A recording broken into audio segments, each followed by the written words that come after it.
Good morning! In today's stream, I'm going to be trying to work out that age-old question, are suits OP in Warzone? My character's wearing a suit, I'm wearing a suit. Let's get going. I'm going to be playing PlayStation 5 crossplay off today, which is very, very nice. I do like being able to do this. The big downside to it is that it takes forever to find a game, but we've just found one, so let's load up and see what it's like. Just playing some Battle Royale solos to start off.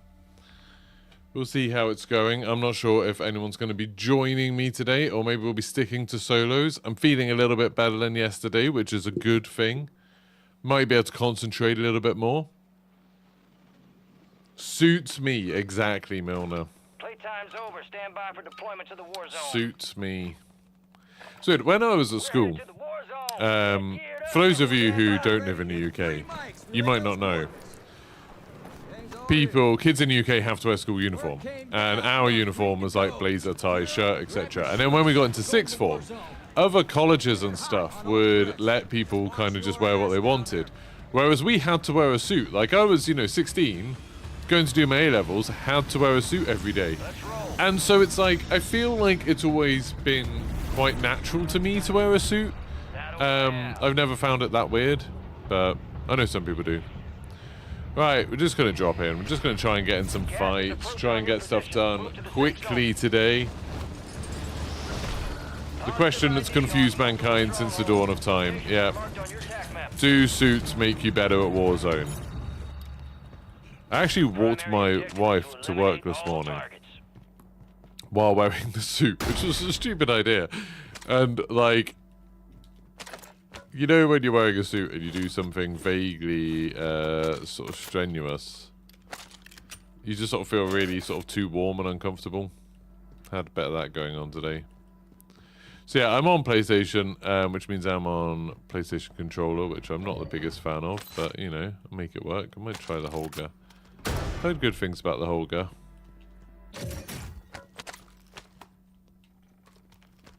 I think this is a good Holger, the 5.56, isn't it? Don't know if there's anyone near me. I haven't heard any signs of anyone, but that doesn't really mean anything. You're losing ground. Move it. We've got the zone for now. Oh yeah, a little portable radar. I love a good portable radar. Take that. No one nearby. So really, it would make sense to just sort of wander around and loot stuff. Take that so I can go over to this next one. Whee! That's underground. Kind of wish those little redeploy things were a little bit faster, but I probably wouldn't be saying that when I'm actually fighting against somebody who's using one. But when I'm using one, I'd like it to be a bit faster. I'd like it if it properly just like yanked you into the air. Here we go.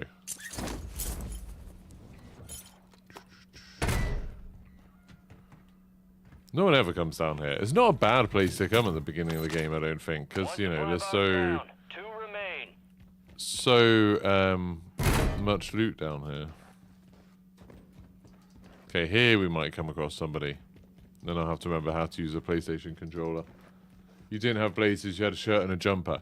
I always had this weird thing, and it's persisted with me to even now, where if I go to a school and the kids are all wearing jumpers, I assume they're a bit rough.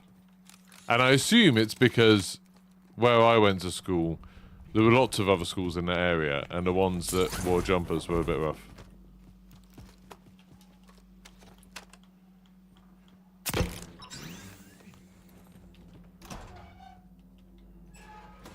I'm a bit worried that there's someone in here.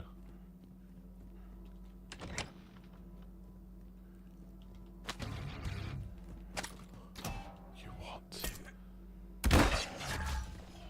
You got a loadout drop inbound. You bloody what? Why have I got that?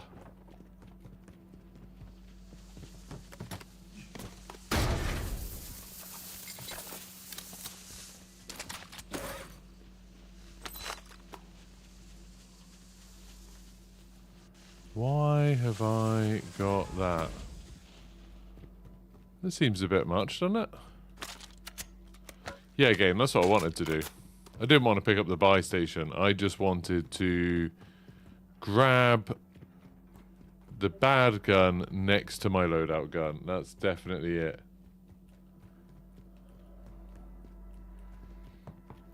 I don't know if people saw it on Twitter, but I had or on Discord, I had a very funny YouTube comment this morning where someone was like, "This is a bit rich coming from a known cheater."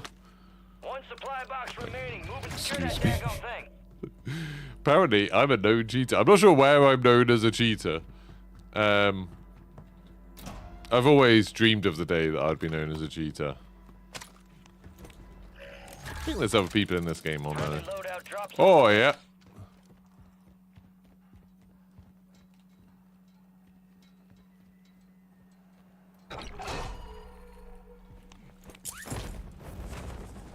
Gas is inbound, marking a new safe zone.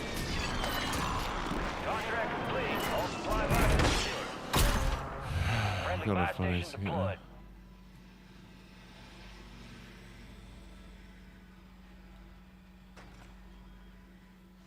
I'm assuming he was up there.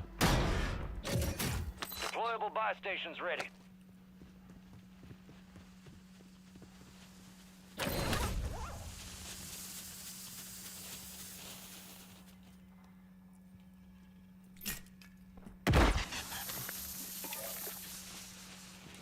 Requesting recon flyover. Oh, there he is.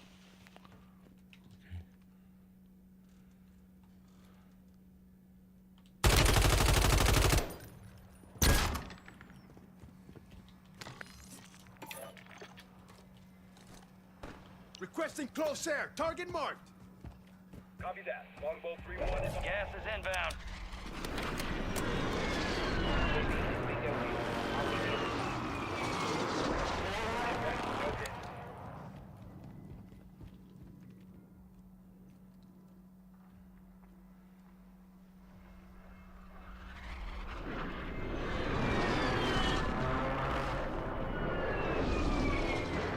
He's above me.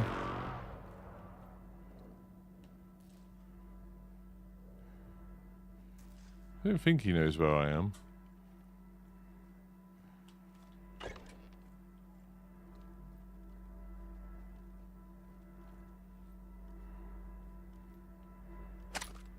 Oh, that made me jump.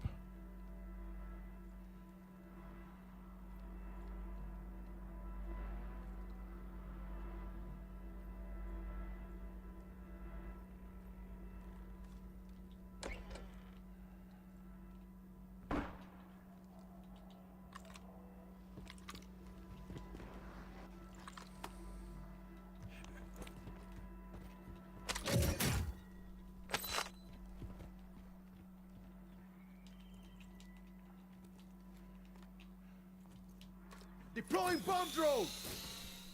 Bomb drone is live and hot. So where is this guy?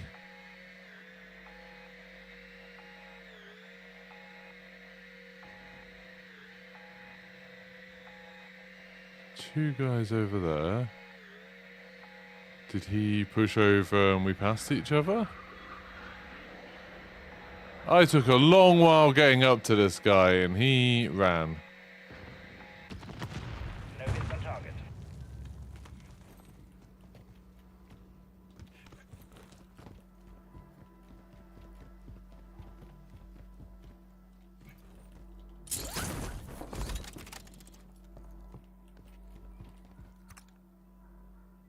He's on that rooftop.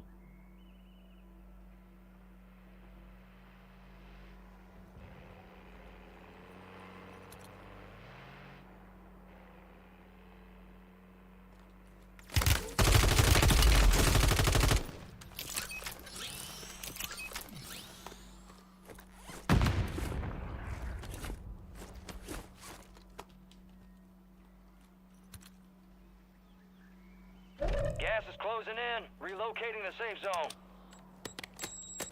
Surprise, cabron.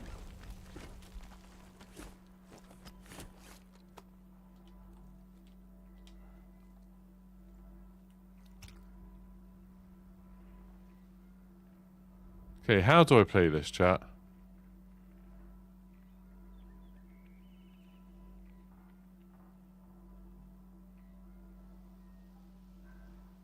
He's probably there. He knows I can outshoot him.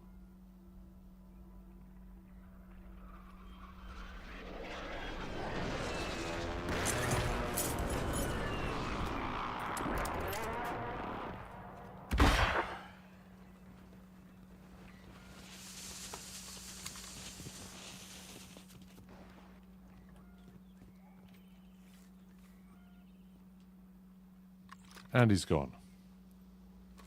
Gas is moving.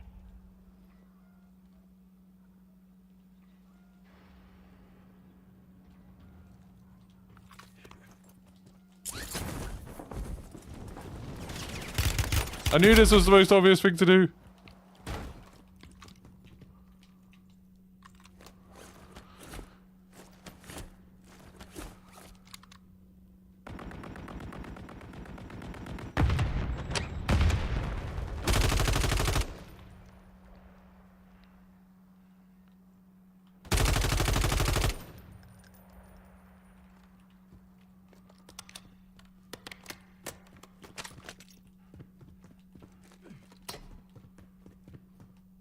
This was too obvious.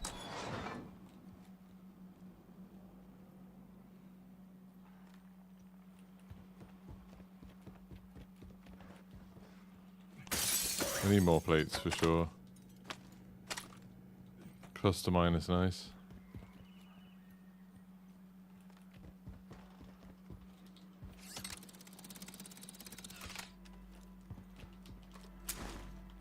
Cluster mine deployed.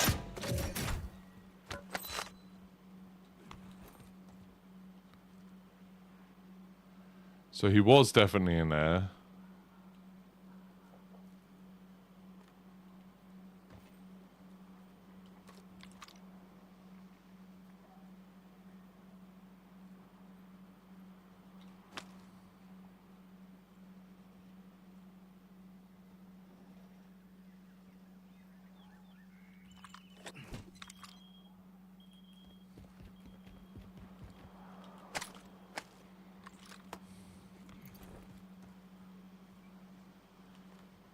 I would assume he's up here somewhere. He's come over to this building. But God, it's been a long game without me getting kills because I've just been fighting this guy. Slightly more interesting. Oh, he's still there. He's still there.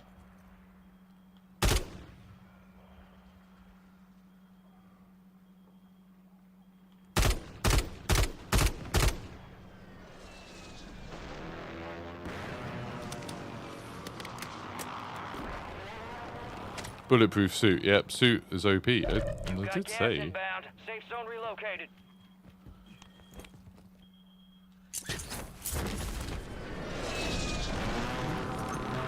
I want to get ahead. I don't want to spend ages worrying about him and then get pushed by the gas.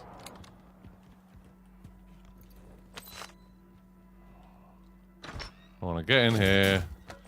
Just kind of hoping for a kill streak or something. An enemy squad's hunting you. Stay sharp.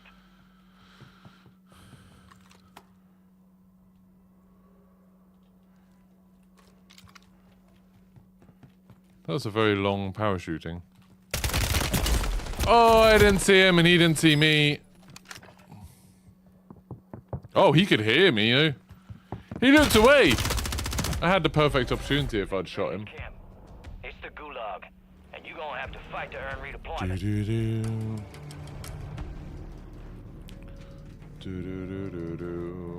Good morning, good morning, good morning, everybody. Hope you're doing well. Don't forget to like the stream. The suit deserves a like on stream, even if I'm not getting anybody kills in this game.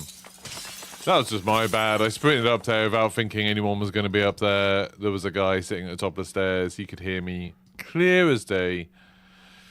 Is what it is. Well, soldier. I like it, Travis.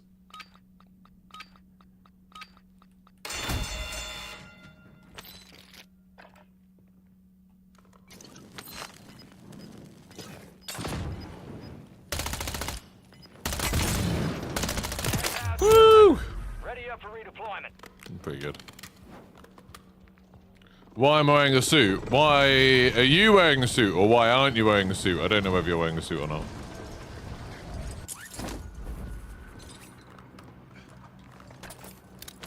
At least I didn't have the embarrassment of Dying without getting a single kill. I'll take the car. I'm out of zone. I don't like it. Where is the zone? I think it's actually going to be over the way. I think people are being a little bit scaredy in this lobby. Don't blame them. Warzone is scary. Oh, that snipe though!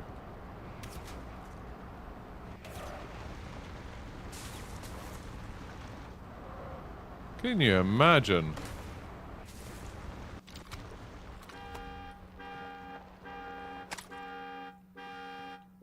I'd appreciate you not doing that game.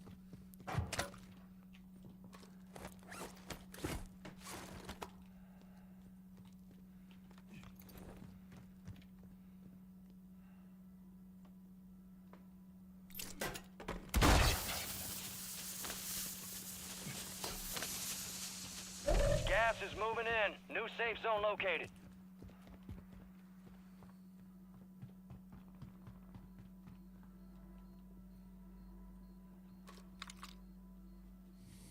Don't have plates. That's my problem right now. After that snipe.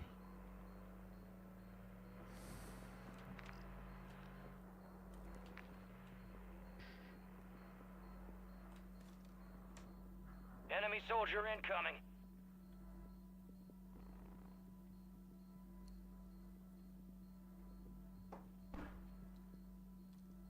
There is someone down. I'm doing exactly what the person who killed me is doing. You got gas moving in.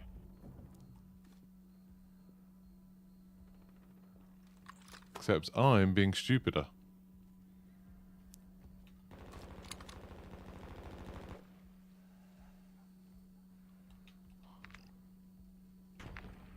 There's nowhere to go.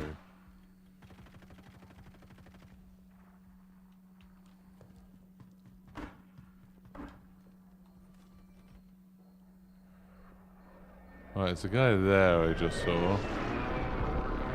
What's going on?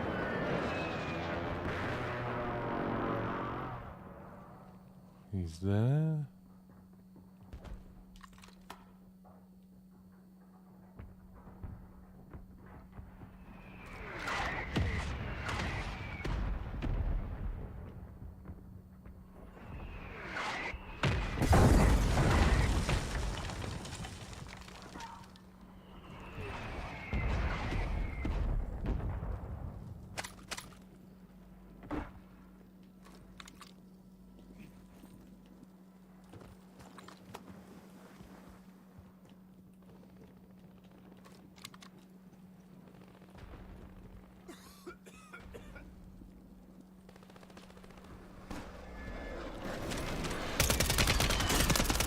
Plates.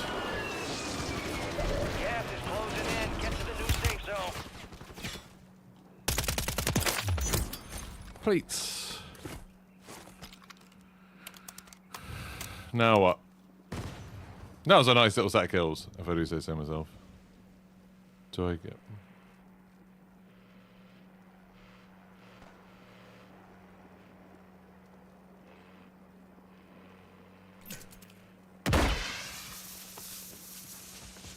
Gas is closing in.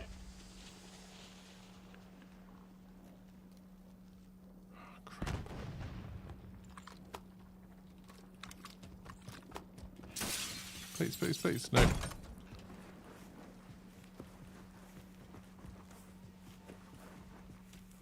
You made it to the top 10.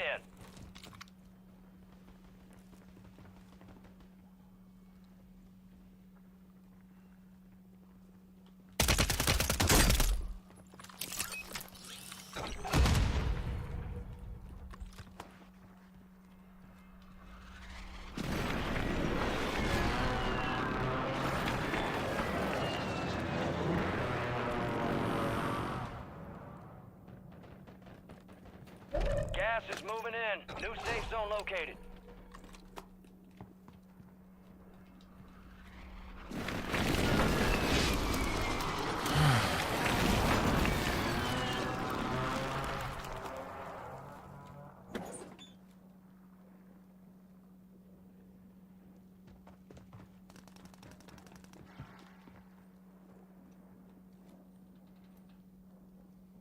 He's on the roof. You're losing ground. Move it.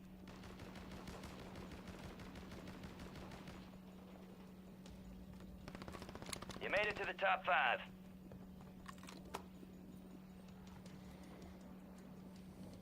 This is tense.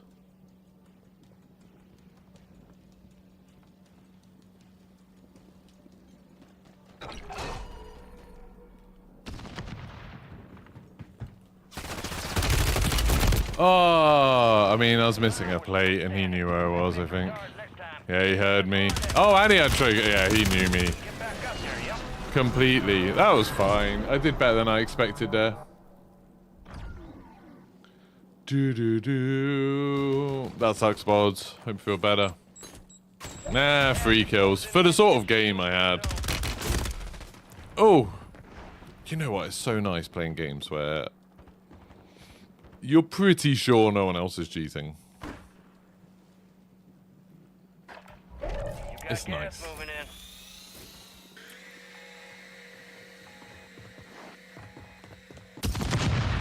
Yeah, you cracked him, but now what? Now what? Yeah, you should have done that first, then you could have finished him off with Semtex. Oh. Alright, Shieldy Boy. You need him to help you with Shieldy Boy. No, this is a mistake. This is... I think this is a mistake. What gun is that? That's a crazy gun. Okay, he's up there. He's dead. He just died in the gas, but he's going to self-res. Shieldy Boy is below this wall, but can't climb up, I think. Oh, is he in there? Is he in there? Oh, yeah, that... Okay. You're in a pickle.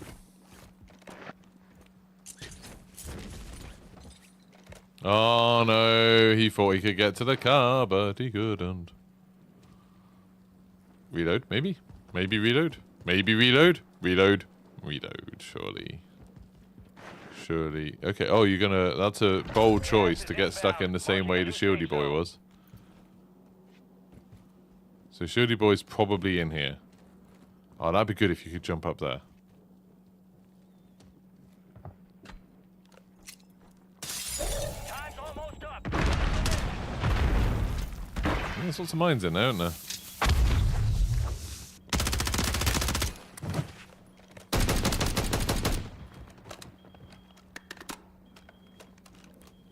You've lost the Shieldy Boy. If he comes into this room, you're dead.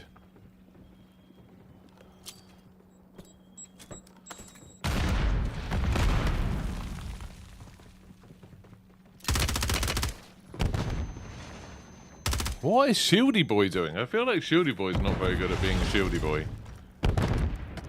Oh, he's gone all the way over there. He's like way up in the gas. He's like way back.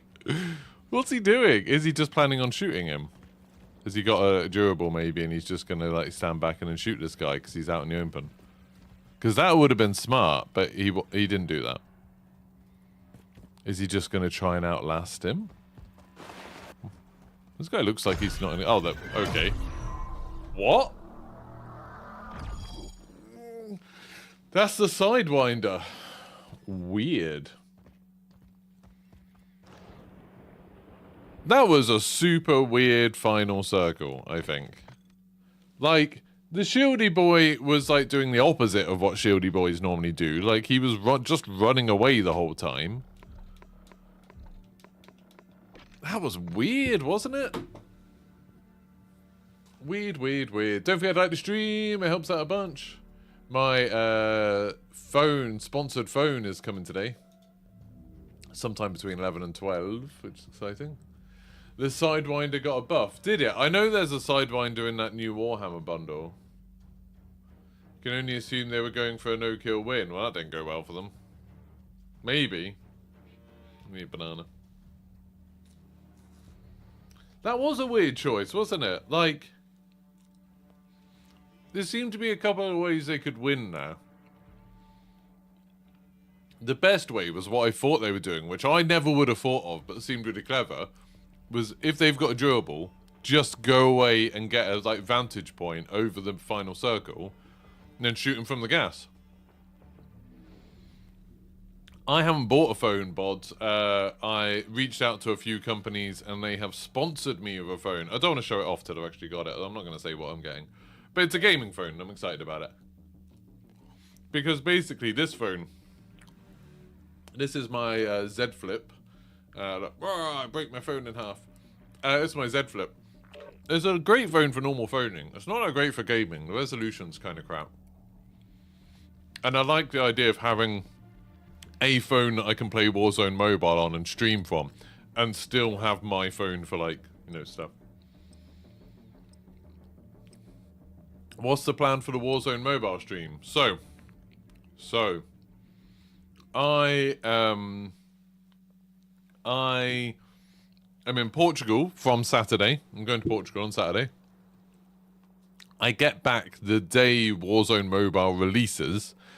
But Warzone mobile releases in the afternoon, early evening here in the UK, so I should be back in time, assuming nothing's delayed, and so I've got it all set up. So yeah, as soon as it goes live, I'll be streaming it, playing some. Happy to group up with some other people, maybe, if they can use Discord and stuff. And yeah, just see what we can do. I'm quite looking forward to it. I think, you know, it's an opportunity for the channel. Oh, I also... There's no videos on it yet, but I did start a new channel yesterday. This was under the advice of a certain Mr. Jack Frags, and he had an idea, which I thought was a really good idea, to do a news website for the UK Universal Studios. So, if anybody wants to go subscribe to a website, only go subscribe if you are actually going to watch the videos, because otherwise it's awful. If you've only got like a handful of subscribers and then they don't watch the first videos you post, it'll just kill the channel.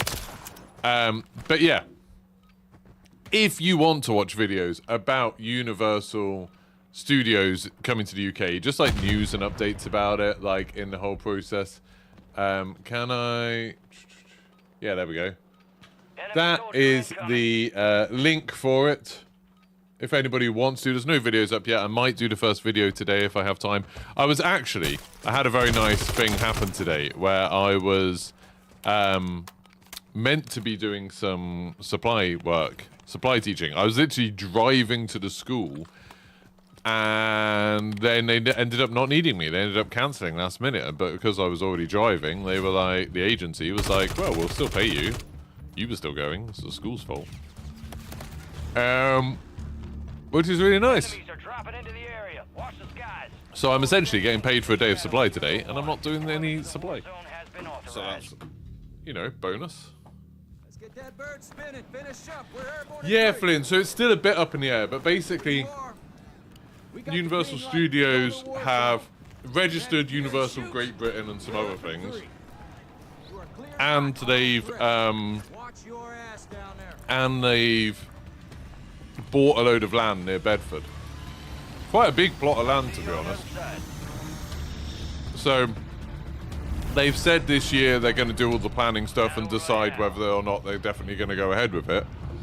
And then they'll do all the planning permission. But like the government's kind of put it on this fast track thing. So if they do apply for planning permission, it will go through Parliament will be the ones to approve it rather than a local council, because obviously local councils can be slow and kind of get bogged down and stuff. The idea is that this is a project of national importance, so gets through stuff a bit quicker, which is good, I think. Good theme park fans. Probably not good for people that don't like theme parks. But I care a lot less about them, because they're not me. Didn't know if they were close or not. Targets are up. Get after them. Well, that's an interesting place for you to be. Gas is inbound. I don't have the best guns. Got to pull him up. Alright, so they seem to be in this warehouse. I just saw them.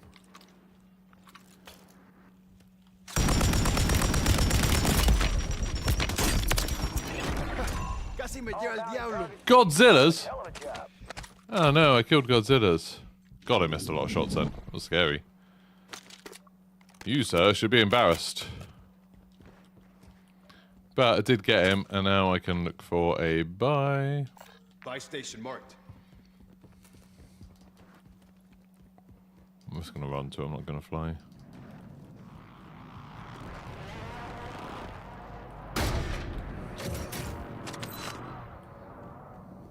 That was a situation where I feel if I was playing on PC, I 100% would have died there.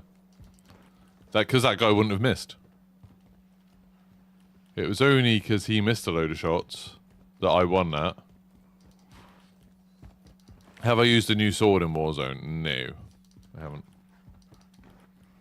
How do you even unlock it? I haven't looked yet. You have to do like a load of melee challenge and stuff. Maybe I'll do that in a bit. Is it any good?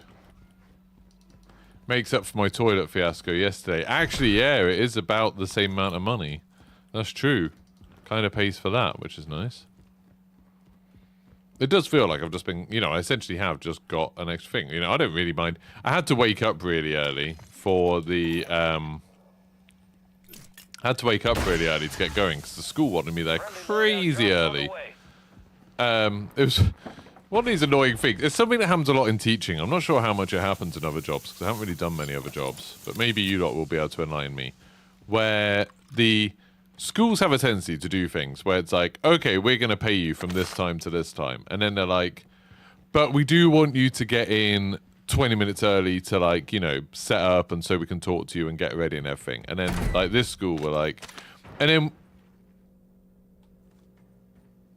then they're like, we do want you to get in another 20 minutes on top of that since it's your first time at the school and we want to, you know, show you a safety video and we also want you to, you know, we want to do all your document checks. God damn it. I'm getting aimed at from 2 people. Ah, you're going to die, mate. Oh, he knew to back off. Oh, he heard me. Yeah. I was being really nonchalant there. Yeah, so that was like, so, okay, so I need to be there 40 minutes early now, at least. And then they were like, oh, but, you know, it's okay, because we finish at, like, you know, 4 o'clock or whatever. I was like, okay, that's not too bad, I'd finish early. And then, like, but you can't leave the car park until at least 4:15 because we want to let the buses out first. So it's like, oh, so you want me to turn up 40 minutes early, and you want me to stay an extra 15 minutes at the end of the day, but you're not going to pay me.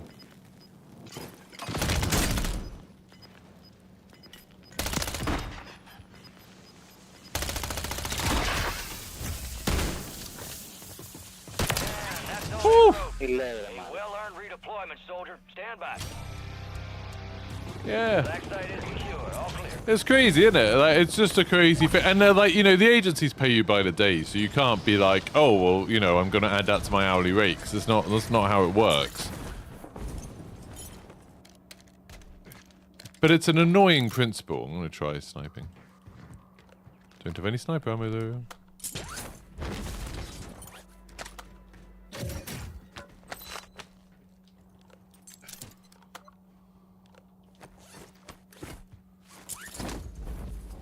But yeah, and it's like, it's such a common thing. When I was full-time teaching, it used to be super bad that, like, schools would regularly be like, okay, these are like your contact hours, and you know, you have to work so many hours a year, and then you get guaranteed a certain amount of non-contact hours to do, you know, planning and stuff. And then schools would like constantly be like, oh, but then, you know, we really want you to do these parents' evenings. You know, it's like, you don't have to because it's not part of your hours, but, you know, the parents won't like it if you don't do parents' evenings. And then they'll be like, oh, and we really want you to do this open evening. You know, oh, you don't have to, but it looks bad for your subject if you don't do this. And we really want you to do this marking scrutiny, check the other teachers. You know, you don't have to, but when else are you going to do it? And, you know, stuff like that. And they would just keep on adding evenings. And a lot of these evenings, you know, I'd be there an extra 4 or 5 hours in the evening. And sometimes they'd be like, oh, well, you know, you can go home in between if you want. But it's like, the school day ends at like 4 or half 4, and then these things open at 6, and it takes me half an hour to drive home. It's like, obviously I'm not going to go home first. That'd be insane. Yeah, just lots of that kind of stuff in teaching. Where it's like, a lot of the time it's kind of, you know, like, oh, well, you know, you don't have to do this, but the kids would really like it. It'd be really important for the kids, really beneficial for the kids. Even things like, you know, on holidays, you know, teachers always, people go on about how long teachers get for holidays, but some holidays like Easter or like the May half term, you'd often get things where it's like, okay, but we want you to come in and run some revision sessions. So you can do 4 days over half term, can't you? You know, and you're 5 days off. You can do 4 days of that as revision sessions, can't you? And it still gives you a long weekend. It's like, even things like, you know, when I used to work part-time, you'd have, you know, Fridays off, and then they'd be like, oh, but there's a meeting this Friday, so you need to be in for that meeting. What? I haven't really sniped much lately, as you can tell.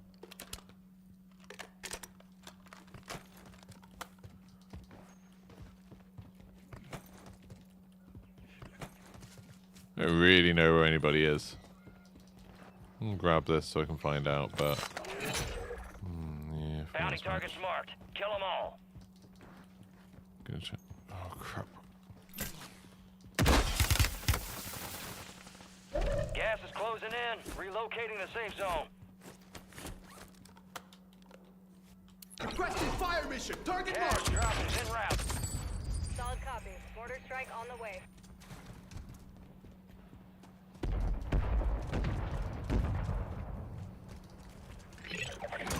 Oh, All okay. bounty targets are KIA. Well done. I knew it wasn't. I guess, like, maybe that guy who was just shooting me shot the bounty too. No hit. Shots missed. Can't see where he was. I can't stay here.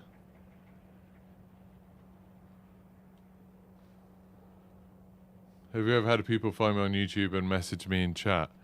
When I've worked at schools for a long time, it happens eventually. On Twitch, like, it hasn't really happened since I've been on YouTube.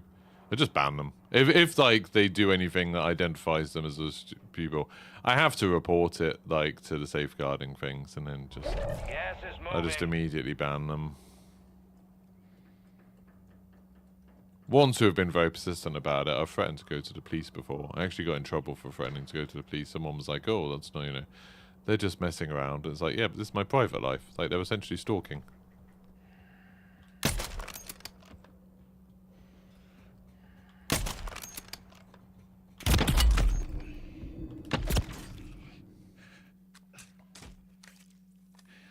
Turns out, no bullet drop. What?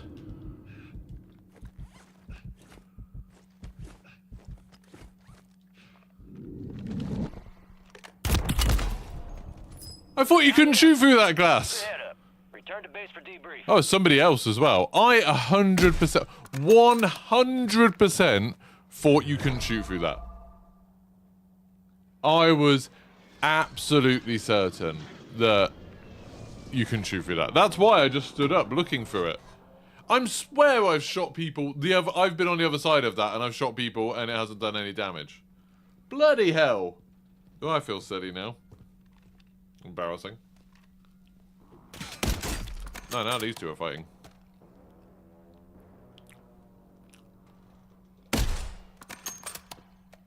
They hit you with teaching isn't about money, it's about loving what you do. When, I don't know, people who aren't so involved in education might not know, but in England, about, I don't know, like 10 years ago, there was a big thing in teaching where they started turning schools into academies. So rather than the schools being controlled by a bit of the local council, schools would be controlled by a business. Like an academy chain. And the idea was that it would be a bunch of schools working together and collaborating. Requesting recon flyover. Which is what we already had when we worked for the council. But anyway, in reality, they ended up being these quite big businesses that realized they could kind of get a profit, make a profit doing this. And when I was working at a school that was very reluctant to become an academy, like basically what the government did was it encouraged high-performing schools to become academies. So then it could say, hey, everyone should want to become an academy. Look how well these schools are doing that are academies. Because, you know, financially encourage them. Because then it could be like, you know, obviously the schools were good anyway that were academies. And then they basically started forcing schools to become academies. And so a school that I was working at, they're like, people in charge of it wanted to become an academy chain. And everyone was like, oh, so this means you can get paid more salary. Like, you can take more money out of the money that the government gives you. But the students will get less. We see where this is going.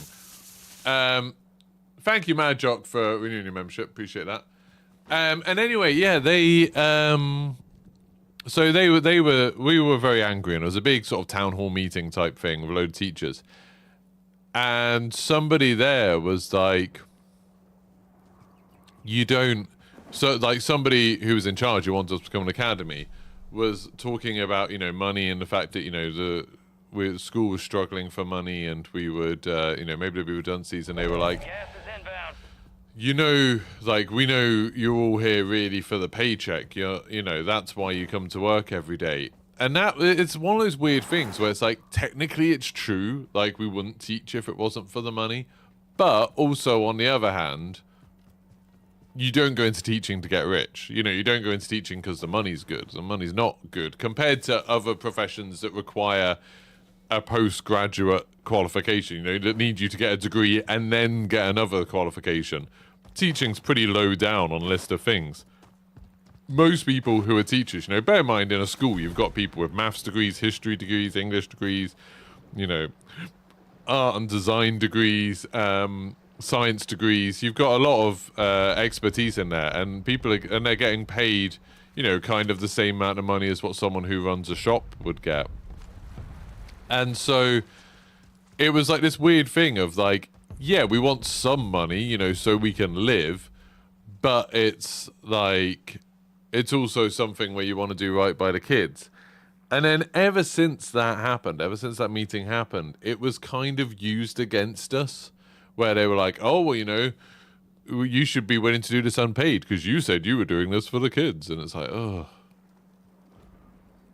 It's that kind of stupid argument. You know when you get into an argument with an idiot on the internet and they see everything as completely binary. Like, they see everything as either this thing is good or it's bad. Either I'm right or I'm wrong. Like, you know, stuff like that.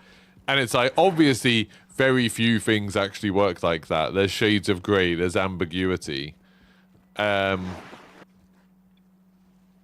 like, a lot of people, I find a lot of people who are in charge, a lot of quite powerful people in the world, still see things that way, where it's like, their method of arguing is to be like, well, you said this, so you must think this as well. And it's like, no, I can think different things. I can, you know, I can have subtlety, nuance. Gas is closing in. Relocating the safe zone. Peppy 2B is not the most exciting person.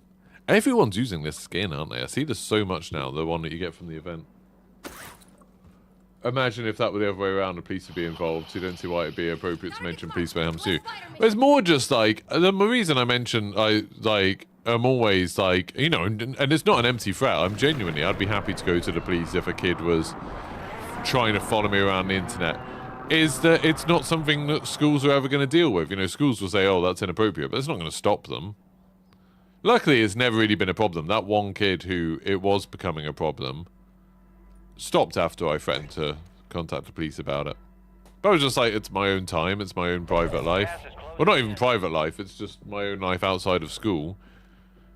I do not want to, you know, he was like messaging in chat, he was getting all his friends to come into chat, he was emailing me, and it was just like, this is so stupid.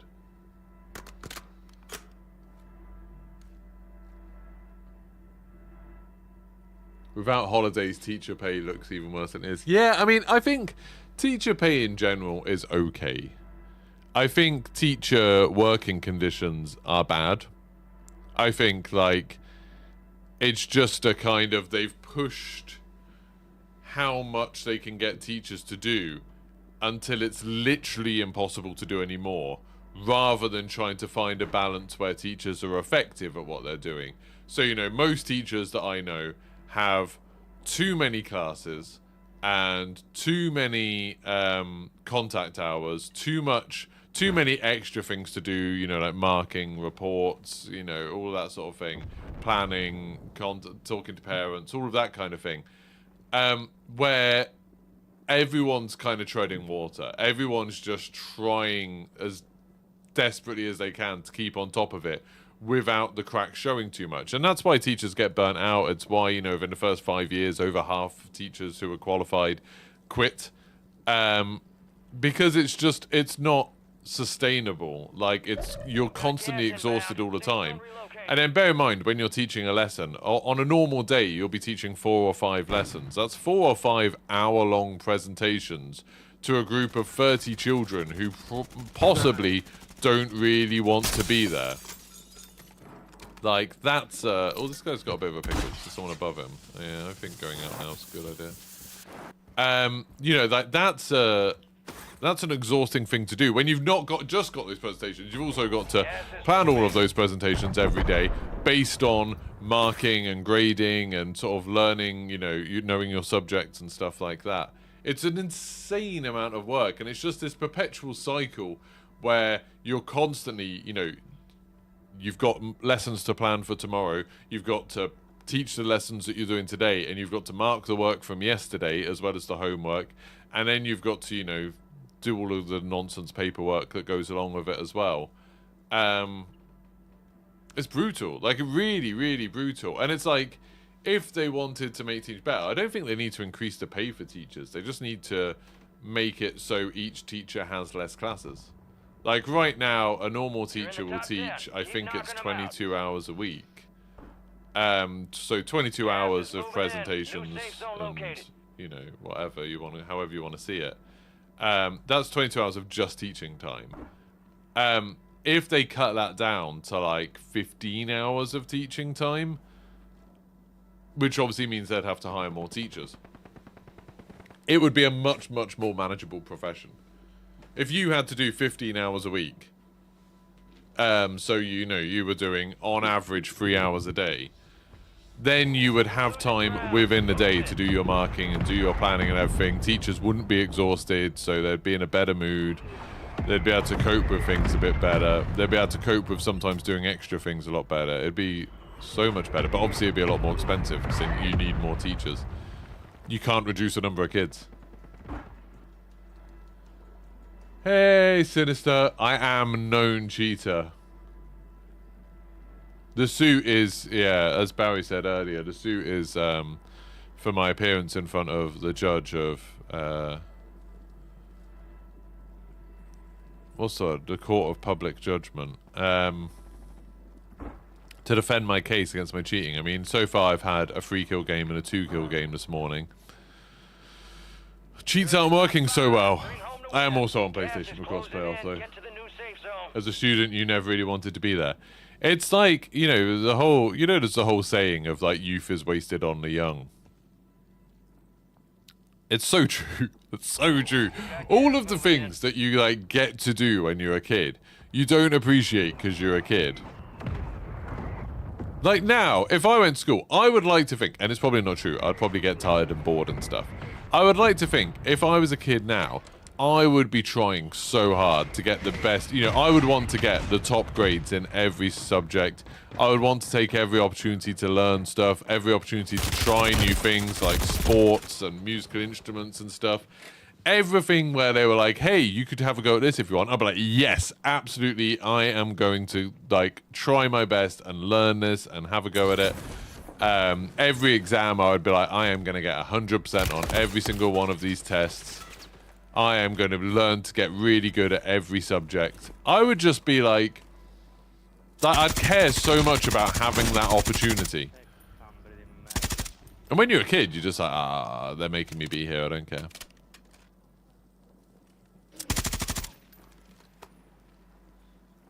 I need a refund from my cheap provider, I really do.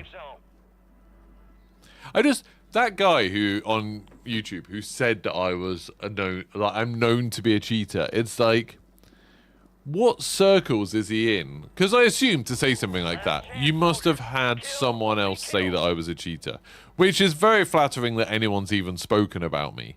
Like, that's super nice. Oh! Something very satisfying about shooting someone on top of the head while they climb a ladder. Just, you know, it's a foregone conclusion that you are going to absolutely mess them up. Like, look at this. Ba, ba, ba, ba, ba, ba, ba, ba, ba, ba. Took a surprising number of shots, to be fair.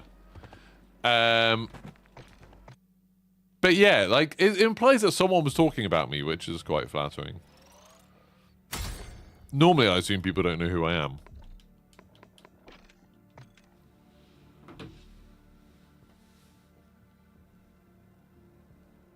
You think it was sarcasm? The YouTube comment. It didn't read like sarcasm. I didn't... Did you see the whole comment? The whole comment, where is it? I'll read you the whole comment, because it went on for ages. It was really long. It was... Here we go. This video is a bit rich, coming from someone who is a known cheater and has done his best to hide the cheating under the carpet. It's funny these streamers weren't talking about cheating back in 2020 when they were the only ones using these type of cheats that were very hard to detect, especially if you had them modded on streamer mode so they were turned down to a minimum, but just enough to give them an advantage in 50-50 gunfights. The simple fact is that online streaming and esports killed PvP and took the fun out of online gaming, as once there was money to be made, there was also cheating too. That's the full comment. That doesn't sound like sarcasm to me, Alphas. Yeah, Travis, I think that's probably it. It's just weird to, like, use that phrase, a known cheater. As, you know, it is known. You could say that, oh, that if it said this guy's a streamer, so probably cheating, that would be different. But saying I'm a known cheater implies someone somewhere has said that I'm cheating, which is weird.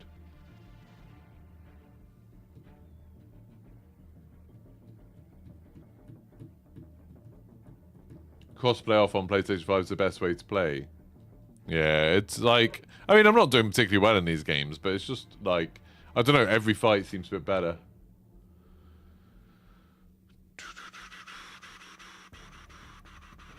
Sounds like the sort of person that thinks the government cares what they do in their spare time. Yeah. Holy crap, that was a long comment. You get quite a lot of comments like that. There's like a couple of people, I don't know if it's always the same people, I don't pay enough attention to the usernames, but there's a couple of people who write super, super long comments on my videos, where like they'll just go on and on and on, and there's very little punctuation in them. So it's just like a weird, like, it sounds like they're having a breakdown as it goes on.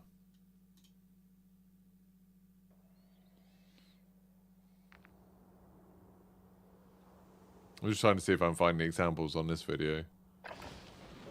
Time for some target practice. Real things coming soon.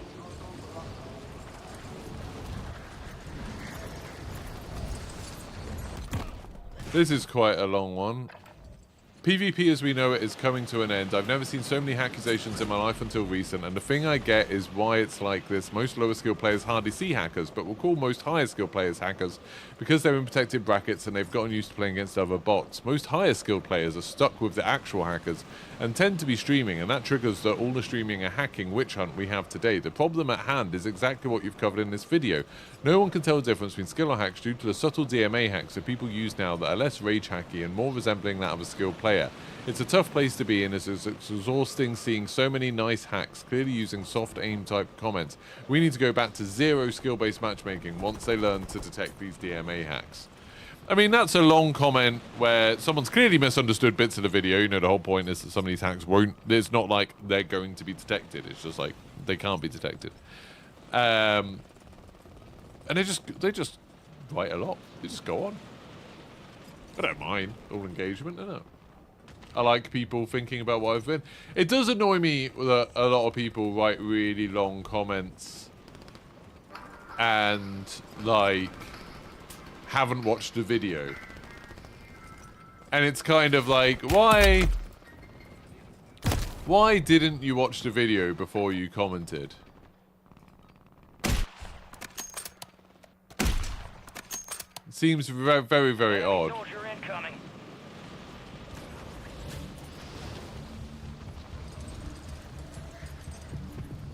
Someone said, is the solution to this not cross-play only for console? I mean, not for nothing, but PC games are already given an advantage just by how mechanics work. But it's like, in the video, I talk about why crossplay off is kind of works better for now, but like that's the whole problem, that it won't work once these monitor things come out. It's like, or once they're more widespread, it won't matter whether you've got crossplay on or off. Like, people will still be cheating.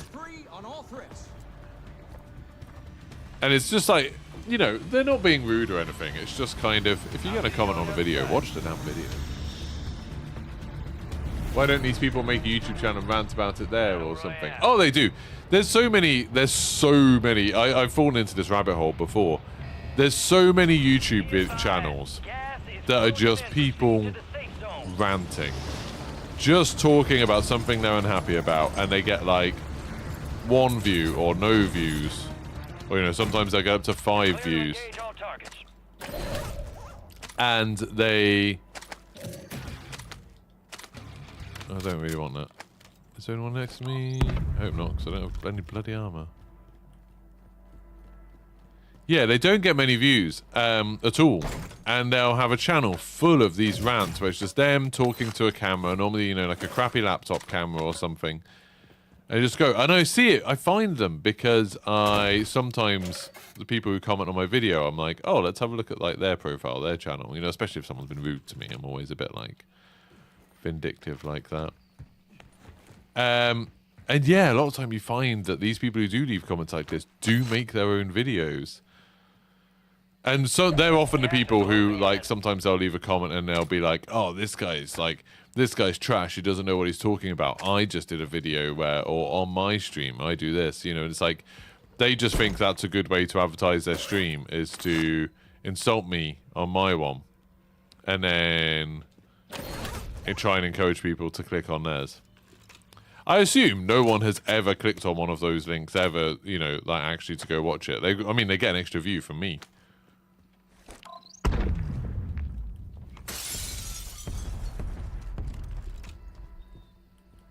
It's weird how few people are here, isn't it?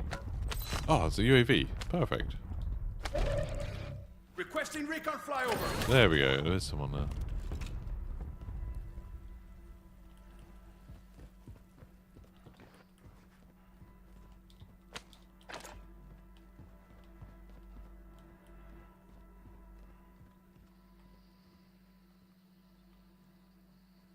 Guy on the roof could mess me up here. Be advised, UAV is exiting the AO.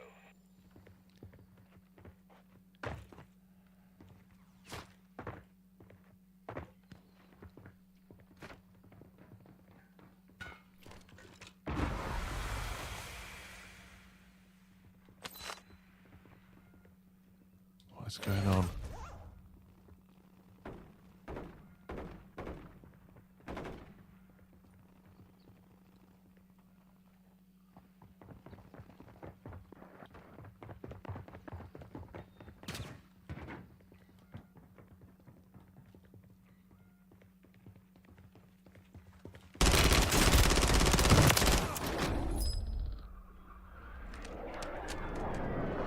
Right, that's the guy who was on the floor.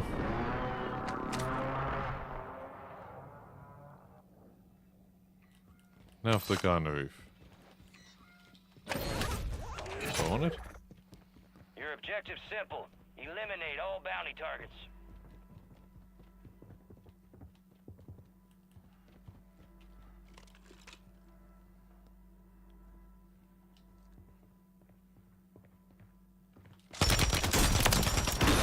Oh, bloody gas. Whew. Okay, bounty died very close. I'm sorry I've ruined all your recommendations. Did he have a good? No. No. Oh, I like that Holger, maybe. A Holger's good? Don't know. Probably not as good as a Pulimont, but still. Right, where was this? Bounty was down here somewhere, wasn't he? We've got loads of money.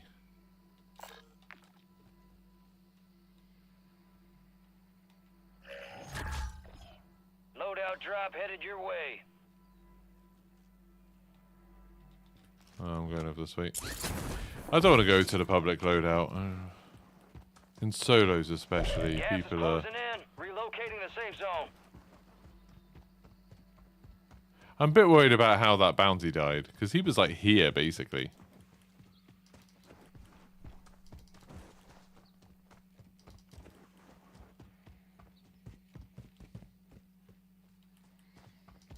Can't see anyone. I'll just keep sprinting around. What's the worst that could happen?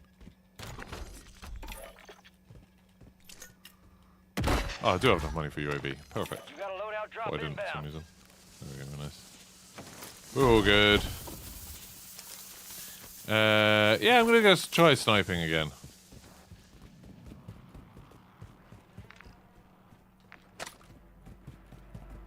Wanted to snipe before, didn't. I've got some ammo.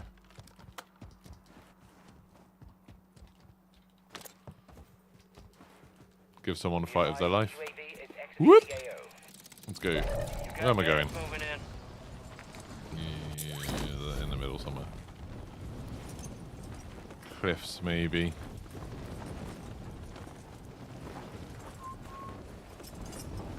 Doo-doo-doo.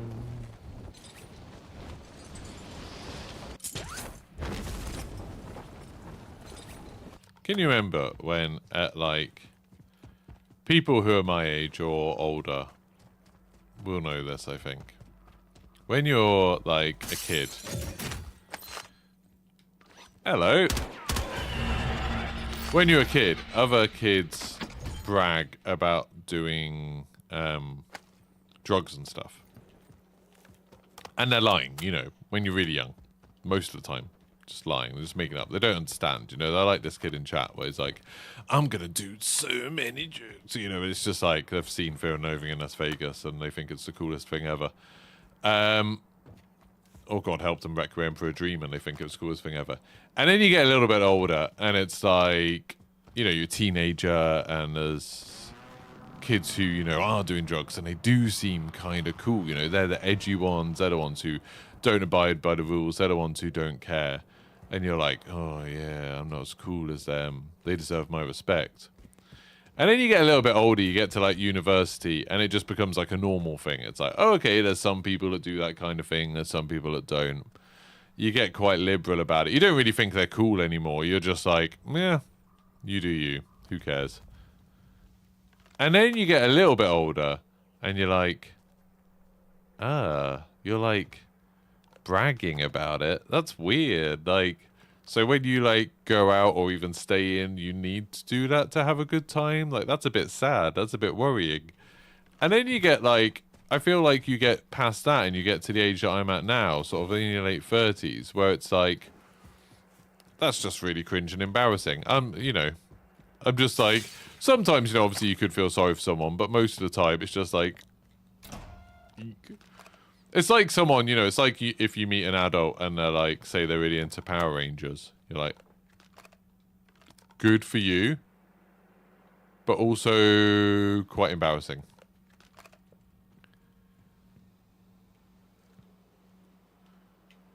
It's what, you know, when you see all, like, I've said it before, when Call of Duty comes out with all of those 420 skins, and it's like, oh, it's so cool. Gas is moving in. Weed. New safe zone located. It's like, okay. Some people make it their whole personality. Like, the only interesting thing about them is that they do that. Which is, you know, always a red flag. If there's anyone who, you know, like, their only thing is that they, is that a buy station thing? Yeah, get another UAV.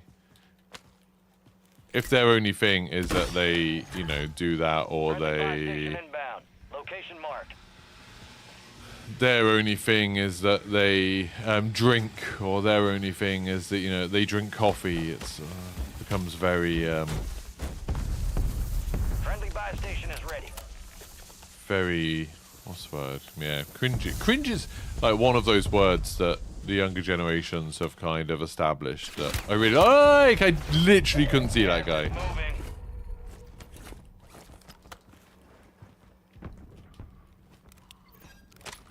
Oh, he's got Ghost.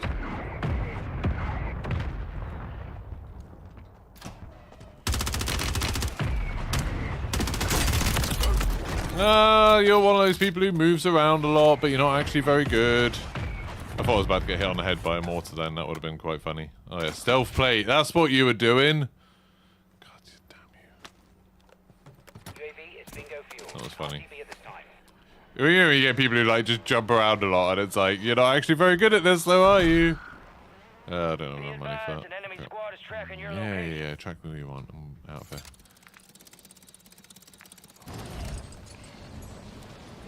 Gonna go chill up here and actually try and get some snipes done. Yeah, people move around too much and like they forget to actually shoot you.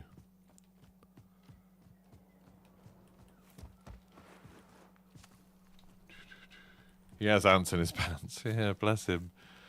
Bless that guy. Oh, hello. What are you doing? Oh, you got a wall there. Wow, okay.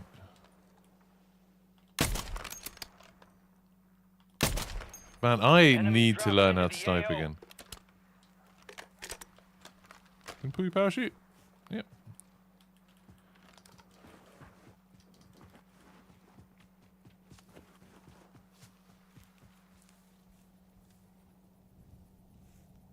Whoa! A bush just shot me. There I am. Whoa! I was unprepared. They've mastered movement, yeah. Hey, I know money doesn't grow on trees. I have not mastered But it is movement. covering the ground. Yeah, that was ouch. That guy, I mean, that guy did a good job of hiding there.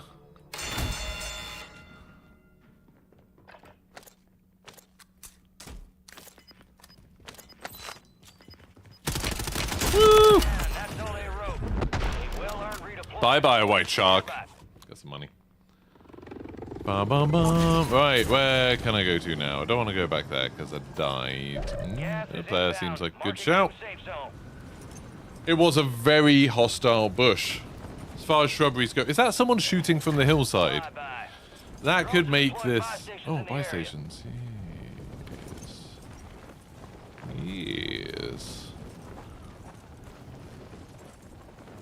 I wish my monitor didn't have a crack in it because it looks like a little person running. White shark timed out. It's because I killed him, I think. Or did he kill me? I don't know. I think there's someone up there, so I'm going to go over here.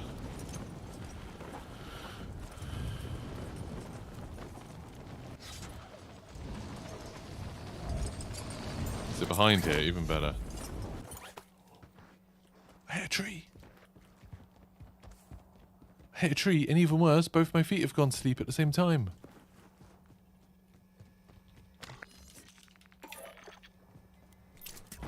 That's it, aren't they? Loadout drop headed your way. Oh yeah, I see him, I see him, I see him, I see him.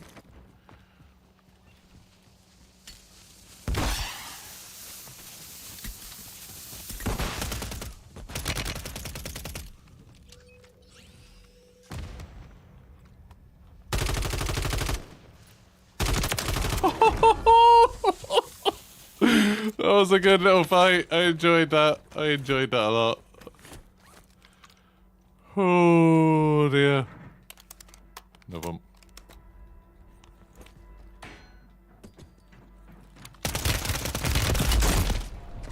I put a lot of shots into Denzel there. Lost that one, but we'll get those Whoop, there, he saw me. I maintain I should have killed him. I feel like my shots were hitting, and he was shooting me in the legs. And I did have full plates, I think, didn't I? Morning, Fog. I feel a little bit hard done by, but it was Denzel's first kill, so, you know, I'm not going to stand this way. I'm going to eat an apple. Hey, look, a teacher eating an apple. Best not to turn your laser sight on. Might not see me the rest of the match.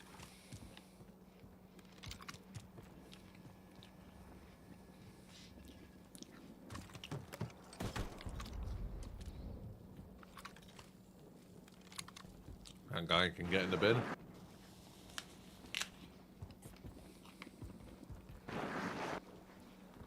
Just had the first crash for a long while. That is another nice thing about playing on PlayStation 5. You know what I might do? As a special treat towards the end of the stream. Should we play a bit of Firestorm? Should we see if we can get a game of Firestorm going? Does anybody else have Battlefield 5 on their PlayStation and would like to queue up at the same time?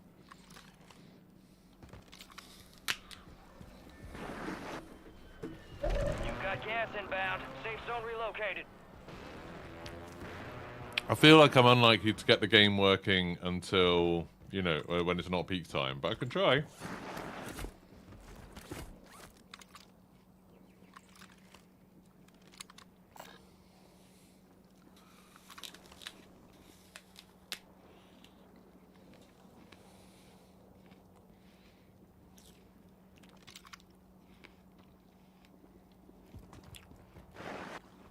It's not free to play, you need Battlefield 5.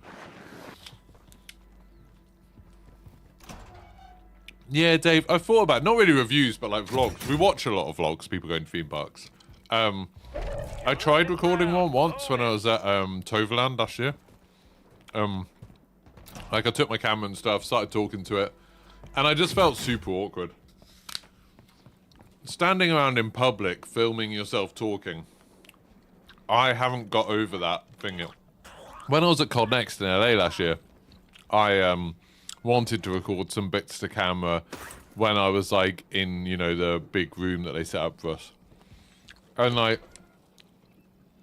even though, you know, you're in an area where everyone's a content creator or is there to support content creators, everyone knows what you're doing. It's still just like, I'm so shy. I think that's like the biggest misunderstanding people have against me or of me is that I internally feel exceptionally shy. That's part of the reason I don't like playing with strangers in games and stuff, and I don't reach out to do like collaborations with other creators very much, and like I don't want to meet up with people in real life or anything like that. I'm a very shy person, you know. I like hanging around with my wife and my sister-in-law, and like that's it. I don't really want to see other people that much. Name Gear and Johnny and Emma are alright, and Ian. And terrific. But like meeting new people and stuff is scary. And it's weird because it doesn't really match with the idea, you know, oh, I'm a teacher, I have to stand up in front of, you know, big groups of people and talk. Or I do this where, you know, I'm talking on camera all the time. And it's weird, like in my head it's not the same. I'm very, very awkward and shy in person. I think at COD Next, I probably came across as quite shy. A lot of people, when they meet me, think that I'm not shy at all, which is probably a good thing. I don't consciously try to hide it, but yeah, get very scared. You got gas moving in. So, the idea of going to do theme parks and doing like on-camera stuff, it could be fun if I could get into it, but right now I just find it stressful.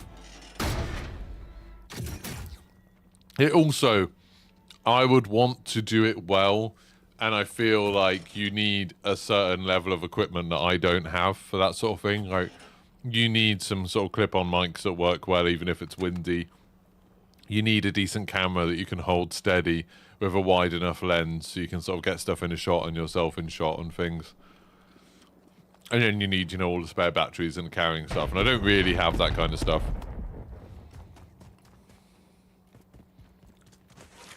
You're the same. When you record, you tend to do it early morning when your wife's asleep. Even though she's supportive and wouldn't care, the thought of doing it in front of someone else. Yeah, I don't really like recording stuff like when my wife is in the room. Like this room where I stream from is kind of like the room where we keep like dry our laundry and stuff like that as well. It's just a spare bedroom, and but there's no bed in here. But if I'm recording, I'll literally just wait till she leaves before I record it. Extroverted introvert can talk to people doesn't like mean you like doing it. Yeah, I think that's a good way of describing it, Alphas. I can do it. You know, I've given talks in front of big groups of people. I've played on stage, you know, I've played guitar on stage in front of hundreds of people before. Legs are shaking the whole time. Anyone get that, you know, where you're standing up and your legs are like properly like just sort of almost like vibrating. That's how I get when I have to talk in front of people. Or even just stupid stuff, like at COD Next, I had to meet a load of people. And like, do you shake people's hand? Do people want a fist bump? I had a really awkward encounter with Benny Central when I met him, where he wanted to do, you know, that thing, you know, where it's sort of like, you know, you can't do it with two hands, but you know, it's like, oh yeah, like that. And like that. And I went to just shake his hand normally, so it was like this awkward thing where like his thumb and my palm met, and it was like just awkward, and he kind of laughed. And it's like, probably he's forgotten about that, I don't know. For me, that's stuck in my head ever since, so I'm like, oh, I don't think I can ever talk to Benny again, because I shook his hand wrong. You're losing ground. Move it. Which is stupid, I don't shake his hand wrong. We just had a different idea of what was happening then. But it was awkward, and I hate it. Get embarrassed very easily. Or like, you know, so someone hugged me to say goodbye, and it's sort of like, oh no, was that hug slightly too long? Was it a bit awkward? They gave me a funny look when they were walking away. Like, what happened there? And just really like, you know, little social things like that, where it's like, some people just glide through life and don't think about it. And I dwell on whether I did the right thing. So now, so you know, when I'm meeting new people, it's like, oh no, what should I say? How should I shake their hand? Or should I give them a hug? Or should I give them a fist bump? Or how do I act cool around these people? And 90% of the time, once I've, you know, got to know someone and have hung out with them for a bit, I realised that they were a bit like that too. Or like a lot of people are just like that, you know, they feel a bit awkward, or they feel a bit like, you know, everyone's thinking about themselves. Everyone's thinking about how they come across. They're not paying attention to you. You know, if you see someone do something stupid in the street, you forget about it almost instantly. You don't, like, dwell on it. This is it. Do or die. But that's the sort of thing that I have quite a lot of anxiety over, is just sort of how I come across and not wanting to be embarrassing. Especially, like, at COD Next, it was especially bad, because these people were, like, quite influential people who are quite cool and are generally younger than me. And so I was quite conscious of that the whole time, that there was only, like, one or two people there who I thought were older than me. And so it was like, oh, I'm the weird old guy here.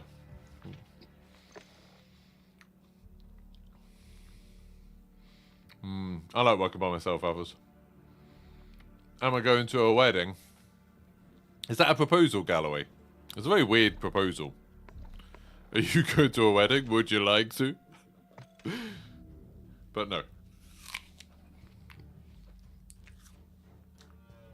Unlike some people, Galloway, I just like to dress up for these streams. I'm guessing you're not wearing a suit? You didn't put the effort in today?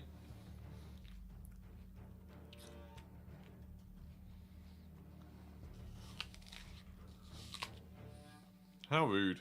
We're all wearing suits, Galloway. Everyone here. Athos is wearing one, Travis is wearing one, Squiz is wearing one, Dave's wearing one, Findley, Fogger, Sinister. We're all wearing suits. You're underdressed.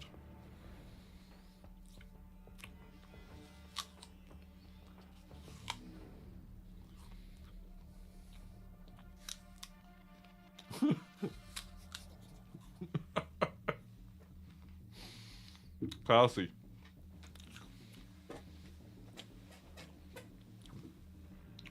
That was another thing that stressed me out. Talking about social anxiety, the COD Next organisers did the worst thing. They sent us a, don't know, like a PDF or an email or something, like a couple of weeks before we went, with like the itinerary of what we were going to be doing on each day. And on the day of the technical test, where that was the first day we were going to the venue, where they filmed the actual event. On the technical test day, they were like, okay, when you arrive there, you're all going to be arriving on buses. And because the actual event, we were going to be there like stupid o'clock in the morning, like 7 in the morning. They decided on the technical test day to film like us getting there. And, you know, they had everything set up, like the cool room and everything. And, you know, all the zombies perk machines were there. And lots of, you know, cool lighting, smoke effects, lots of cool things to look at, big model of high-rise and stuff. All that sort of stuff. And You're up fast. We're about to get so they said, okay, you're going to be doing this on this day. And we want to be, you know, we're going to be taking lots of photos and videos, and, you know, our partners are going to be doing that as well. enemies are dropping into the air. So Watch the sky. make sure you come dressed red carpet ready. That is a very stressful thing to say to someone who is about to have to go to another continent to go play a video game in front of people, to just suddenly be told there's one event in the week where you need to come dressed red carpet ready. That was the exact phrasing they used. What the hell? Enemies Just think for a second about what you would do. So, you know, you're packing your stuff. You're going to be there for quite a while. I was going to be in LA for 2 weeks because I was there for a week with Call of Duty, and then I was there for a week with my wife. And so, you know, I'd already packed and everything. Then suddenly I'm told, oh, I need to be red carpet ready for one event. And in Los Angeles, where, you know, famously, insanely hot. So I was like, I literally went out. I don't know if it's this one. I bought a suit. I don't know if it's this one, but I bought a suit. And I was like, what sort of suit do I buy? Do I buy a business suit? Do I buy like a dinner jacket? Do I buy like a tuxedo? Like, what sort of thing do I wear? And then it's like, what about shoes? Like, you know, I was just going to wear trainers the whole time. Like, now I need to, like, actually take some proper shoes. Do I need a watch? Do I need cufflinks? Do I need, you know, a fancy belt? There was, like, suddenly I needed to, like, plan this whole thing. And I still didn't really know what it meant, because it's like, okay, red carpet ready. Are you just dressing smart, as if, you know, you're just going to, like, as if you're going to a wedding or whatever? Or are you dressing, you know, cool, a bit showy? So, you know, you want stuff that looks like a bit more, like, yeah, cool, I guess, a bit trendier. Like, what the hell? And then, you know, you get there, and everyone had said different things. Lackey was like, oh, I'm just going to wear a rugby shirt, football shirt, or something stupid. He just had some, like, football team shirt or something he was going to wear. They told us, you know, red carpet ready, and no branding. You know, they didn't want visible brands, for obvious reasons. And then Lackey was like, oh, yeah, I've got, like, a Chelsea shirt or something. I was like, what the hell? And, like, shorts. And then, you know, there's other people, like, you know, Bradders and Benny and that lot, who probably had something, like, really cool to wear. It was, very stressful. And then they gave us, like, those really cool jackets that we all got customized, so that was cool. But then it was like, then they wanted us to wear that, and it's like...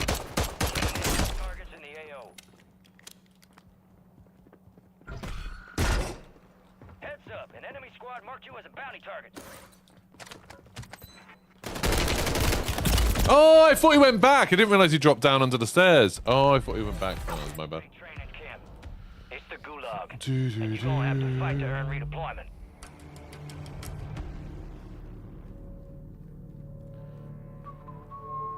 Get it together, Galloway. Yeah. I've got a barcode on the back of my head. I wish. Unfortunately, a tattoo of a barcode on the back of my head actually would look crap, wouldn't it? It looks good in a video game, but it just, you know, looks crap in a thing.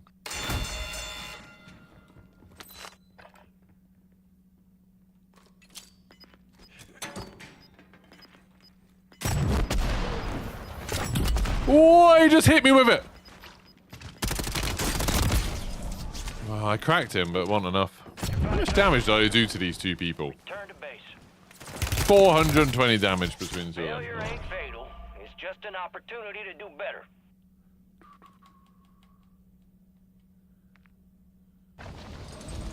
I'm just gonna spectate. That was a bad game. That would absolutely terrify me. Right. That was a very scary email to get. And then they kind of walked back on it a bit, where they were just like, oh, just look presentable and stuff. And, you know, in the end, people were just wearing all sorts. I still wore a suit. I was like, screw it. I don't... Like I said at the beginning of the stream, you know, I've grown up a lot of my life wearing suits. I don't really mind wearing suits. I think they look quite good. So it didn't really bother me that much, other than the fact that, you know, I had to make sure I had one packed and ironed and everything like that. I was doing a lot of ironing at Call of Duty Next. That wasn't something that I expected. I've taken to doing a lot more ironing on holiday. That's a sign that I've got old, isn't it? I feel like every time I go on holiday now, I iron my shirts and my t-shirts. Never used to at all. Never used to care. Just used to shove everything in my backpack and then just wear it. I'm like, I'm on holiday. I don't care. Now I do a lot of ironing.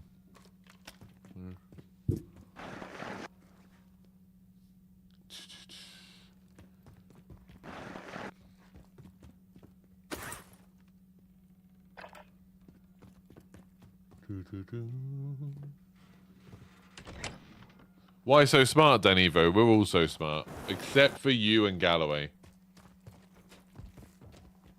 Imagine trying to explain a barcode tattoo to people who don't play games.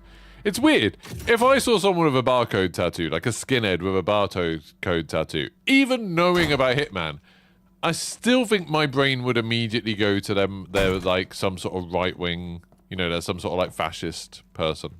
Don't know why. Don't know why that's where my brain goes, but it is.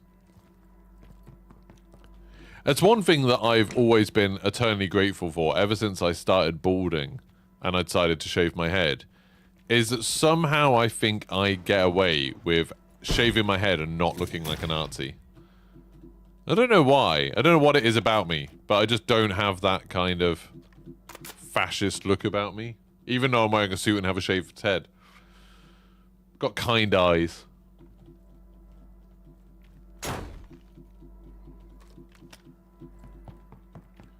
First thing you look for in a hotel is to go get an iron from the front desk. It's so weird. I never used to. It's like literally since like last year. I've just started ironing. I think I was doing it at COD Next because I wanted to impress people. You know, I was there with like Westy and Jaff and Tomographic and Lackey and Benny and all these people, you know, Noah J and Codename Pizza and Marley. And I was kind of, you know, Sprat. I was kind of like, oh, you know, I want these people to like me. I don't want to look like an idiot. And so I just got in a habit. Since I was ironing my suit anyway to get it ready, I was like, well, screw it. I might as well iron all my t-shirts and everything as well. And then my shorts and stuff. And then I was like, actually, I kind of like looking a bit better in holiday photos. I hate it when when I'm looking at my holiday photos and like, you know, my clothes look like crap. And it's like, oh, actually, I quite like looking a bit better. Need to lose some weight so, you know, I can complete that. But at least my clothes don't look as creased. It's been good. Thanks for following Bearded Edge over on Twitch. I'm the Gentleman Gamer. Like the Gentleman Pirate in Our Flag Means Death. I am the Gentleman Gamer. I can live with that. You had a mate at uni with a Warhammer 40,000 Eagle tattoo. Yeah, that's super, like... That's super fascist, isn't it? Having basically an Iron Eagle. Oh, that was a bad choice, House. Lucky you, your passport photo makes you look like you're part of the EDL. Yeah, I don't know. I honestly don't know why I don't have that look about me.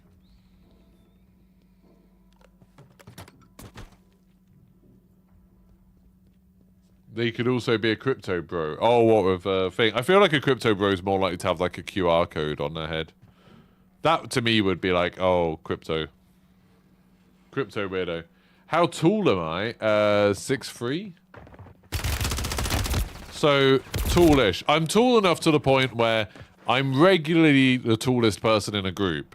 But there's plenty of people who are taller than me, so I also regularly get freaked out because I'm just not used to seeing people taller than me.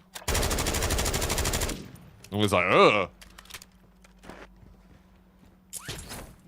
Find it weird when I see people taller than me.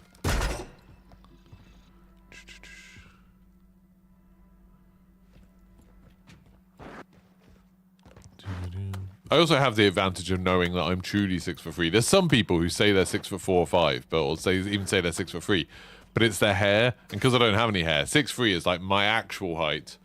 So some people say they're 6'3", and then I'm actually taller than them because it's like, ha! I don't have any hair. Wait, that's not so good. You always look like a bouncer in a suit. You're 6'7" bald. Yeah, 6'7" is tall. I hope we never meet, House. I hate it if I'm in the supermarket and someone's taller than me. Don't like it at all.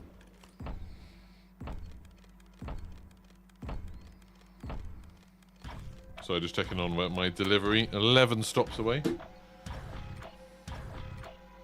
But 5'10" isn't that much shorter than I am. There's only 5 inches shorter than I am. There's a weird obsession, isn't there, around the 6 foot number. When it's like in reality, you don't tend to notice. Unless people are like, you know, 5'3", 5'4". That's when I'd notice people being like, and I'd be like, oh, they're kind of short.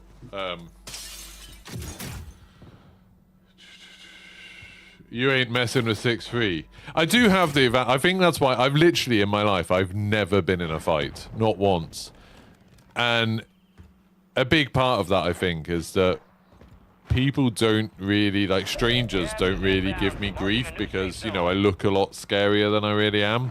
Because I'm big, you know. I'm not, like, super fat, but I'm, like, I'm not thin either. And so I look a little bit more intimidating than I really am. And, you know, I've not got a problem with that. That's fine. If that's kept me out of trouble before. That is good.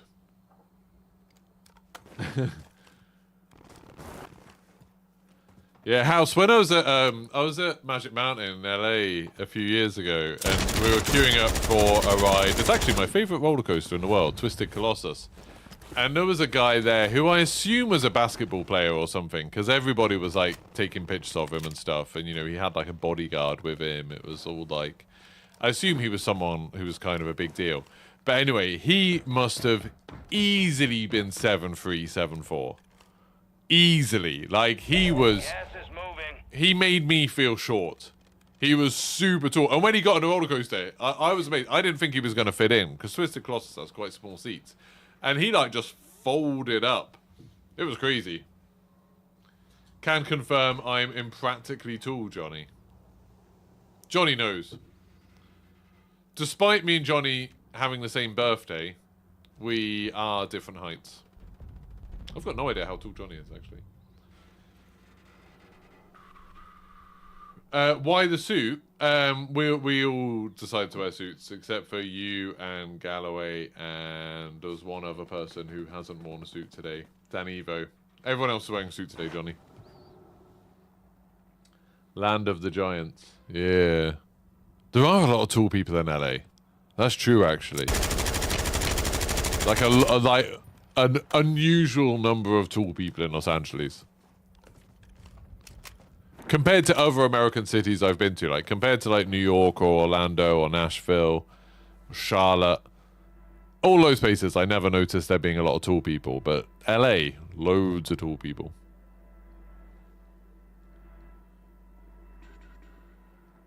Yeah. I do like being tall. Sometimes, especially if I'm at like an event, you know, like a gig or a festival or something, I just stand there for a moment and I'm like, oh my god, if I was short, I wouldn't be able to breathe, I wouldn't be able to see, I'd be getting jostled around everywhere. I just really like being tall. The only times I don't really like being tall is I hit my head quite a lot. I do hit my head a lot. Just on, you know, branches and things like that. And if I'm at a gig or something and I'm in front of somebody, you know, because I'm there with my wife and friends and they're all a bit shorter than me, and then, you know, I'm inevitably in someone's way, I'm blocking someone's view, and that I always feel a bit awkward about it, always feel a bit bad about it. And then finally, and I would say the most important time for me that being tall is a worry, is there's some theme park rides that have a height limit, because obviously if you're too tall, you could get hurt on the ride.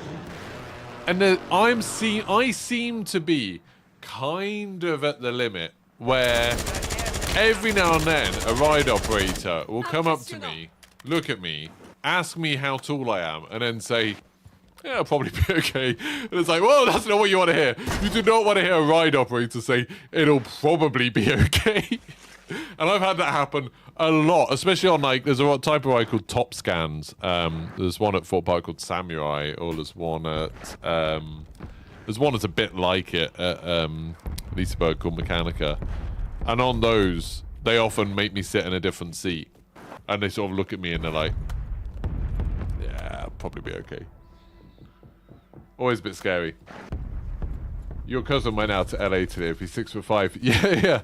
If you're over 6'3", you're basically politely requested to go move to LA, but really, like, you kind of have to do it.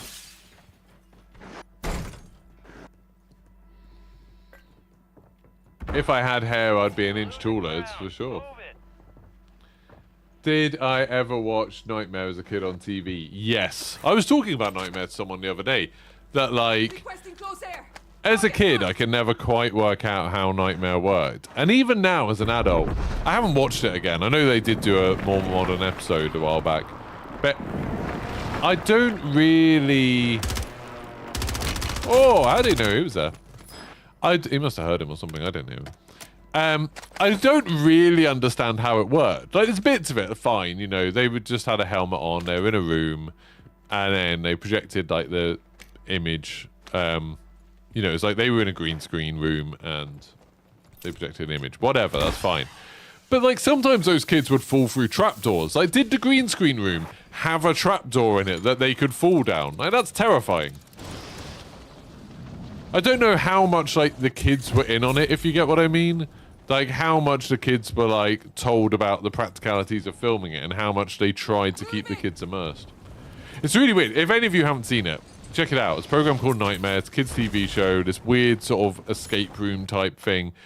But where if the kids made a mistake, their friend would die. Which is a bit weird.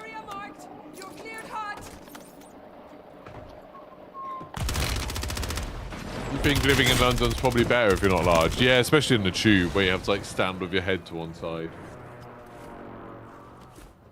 I'm dressed as a news anchor on TV. Yeah, I could go with that. That's pretty cool. In Houston, you were told you were regular size when you were buying clothes. I'm sadly an extra large when it comes to buying clothes. I would love to lose enough weight to go back to being a large. But, you know, I definitely am an extra large. It's a sort of a badge of shame for me. It's also, shoes are annoying. I have size 13 shoes, and most shops only stock up to size 12. So a lot of the time, I'll hear about some cool shoes coming out, and I was like, oh, they look really good. And then it's like, oh, you don't do them in my size. Okay, never mind. And if I, like, need some shoes, I kind of have to order them online, because you can't just go to a high street shop and get them. Really annoying.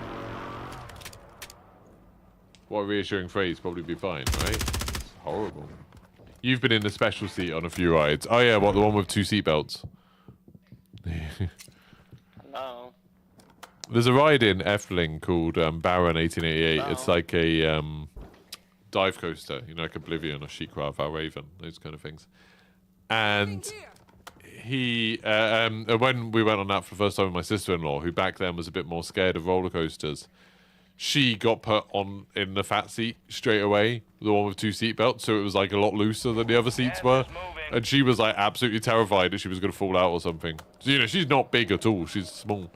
It was just happened because she was sitting with us, that's the seat she got put into. And it was like, oh my god. It was properly loose as well, it was weird. I swear someone just, that Sabah person, please kill them, because their mic is really annoying. End them. Go on. My carbon footprint must be horrible. Yeah, I guess. I mean, there's greater evils in the world. I don't worry about it too much.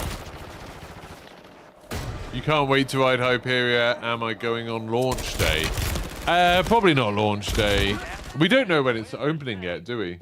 We don't know when Hyperia's going to... It's definitely not ready yet, because it's like they only just put the top on it. Hyperia, for anyone who doesn't know, is Fort Park's new coaster. It's going to be the tallest and fastest roller coaster in the UK. Yeah, we will go this year, for sure. But I don't think we'll try and go for launch. Just because, you know, the queues will be crazy. Operations will probably be bad. Just like... I've done too many launch weekends or launch weeks of UK roller coasters, and they're always an absolute shambles.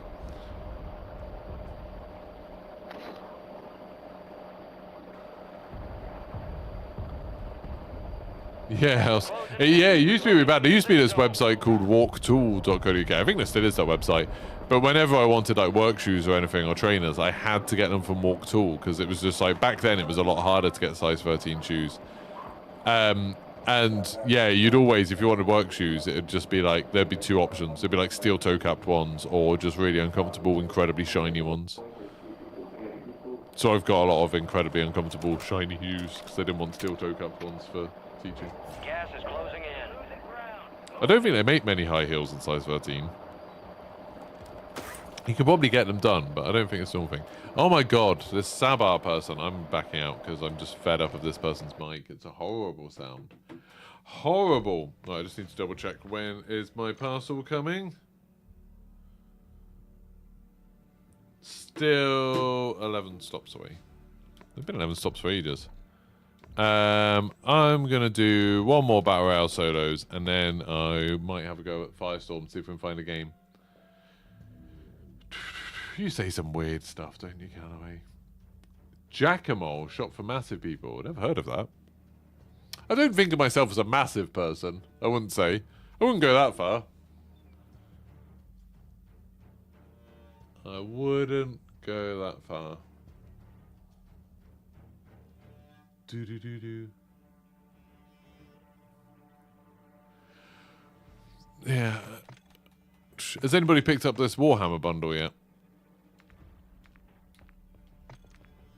It's just, these skins don't look very good, I don't think. I think these ones look quite ugly.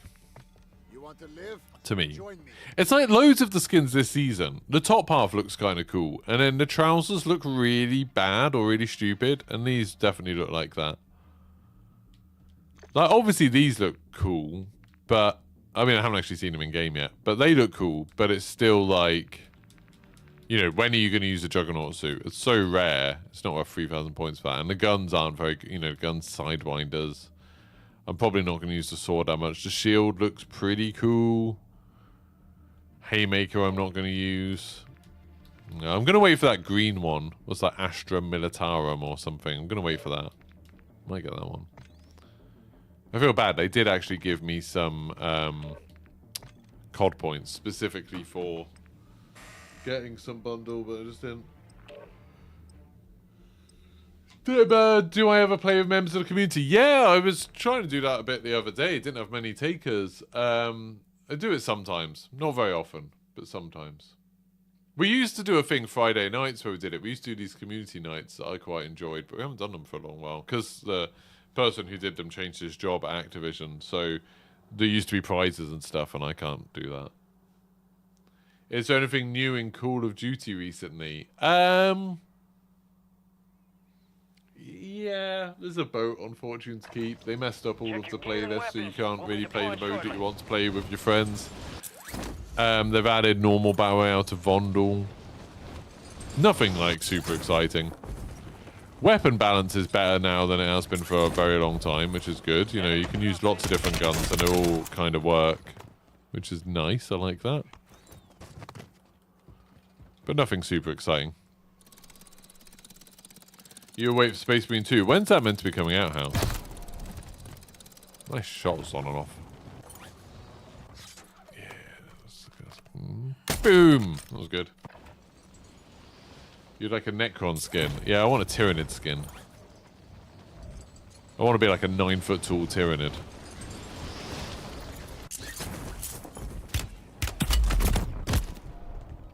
Yeah, Travis, there's loads like that, aren't there? Just normal trousers. It's crazy to think Hyperion will be an extra feet taller than Stealth and Astral Coaster. Yeah, like we're a bit ruined because obviously, like, because we've travelled a lot to theme parks, we've been on a lot of roller coasters that are a lot taller than Hyperion. So it's like, I think that sort of mutes the excitement a little bit. That it's like, oh, cool, you know, it's pretty big. What is it, like 230 feet or something? So it's similar to like Shambhala, isn't it? In Spain. But like, you know, we were just last year, we went on Fury 325, which is a hypercoaster that's, as the name suggests, 325. Oh, did that wrong. 325 feet tall. And even then, like, I don't feel like you notice the height past a certain point. Like, we've been on King Dakar, which is like 400 and something feet, and didn't really notice the height that much. I want that bird ready in 3 mics. Relay those coordinates. There you are. We got the green light. You're going to the war zone. Grab your gear and shoot. You're up in 3. Rules of engagement are simple. Weapons free on all 3. That's disgusting, T. That took me 4 times reading that to understand what you meant.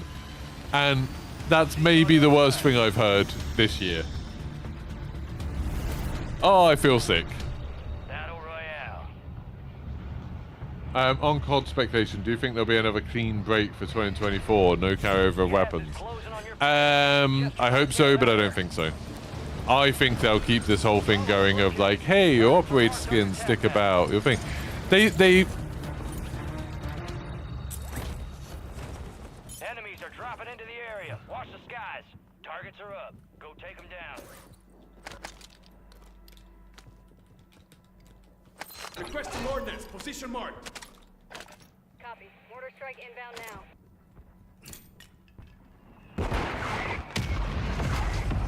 They ruined themselves a bit. Cool, that breach drone. I thought he was coming round the corner and he didn't, and he had a gun. I was just dead then. And you gonna have to fight Not a huge amount I could have done, I don't think. Yeah, I think when, you know, they did that whole thing of saying, of course you'll still be able to use all your operators and blueprints in the new...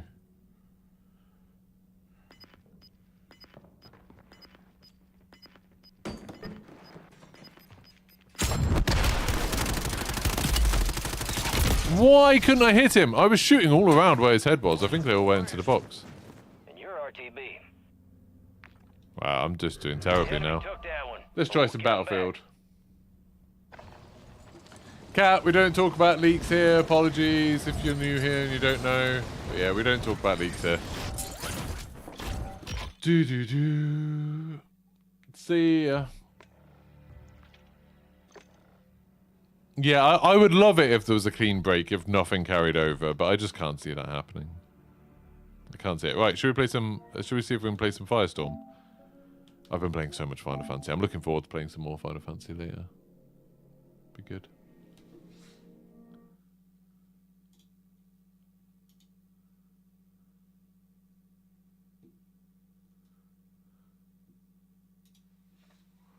Let's see if we can get a game of Firestorm going. I might only try like one of these, but we'll give it a go.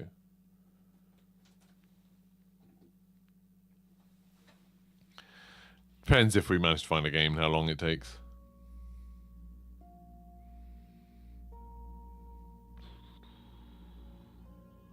Treyarch tend to have a different approach to balance movement and gunplay.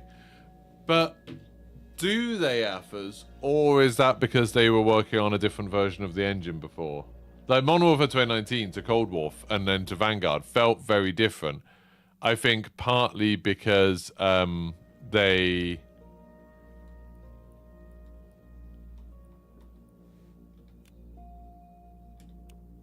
partly... how the hell do I get to...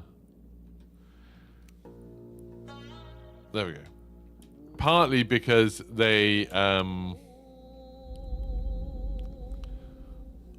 were using a different version of the engine. Now they're supposedly using the same version of the engine. I think it's like it's going to end up being a bit more similar. I think it's going to feel a lot more similar. I would like it if they changed up the movement somehow. I feel like with Treyarch games, I could be wrong, I feel like Treyarch games there's a lot more bunny hopping and a lot less sliding. But, I don't know.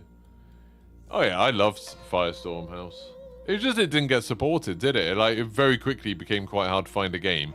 They weren't patching the problems with it. They weren't adding new content to it. It was just very hard to be the game that you played all the time.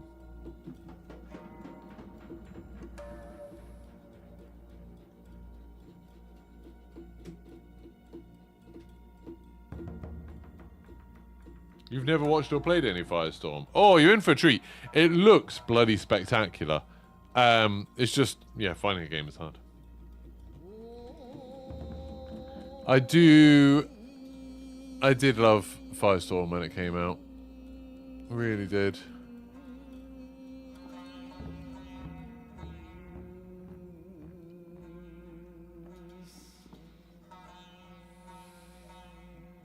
Did I like the Advanced Warfare movement? Yeah, Advanced Warfare is my favourite Call of Duty game, I think.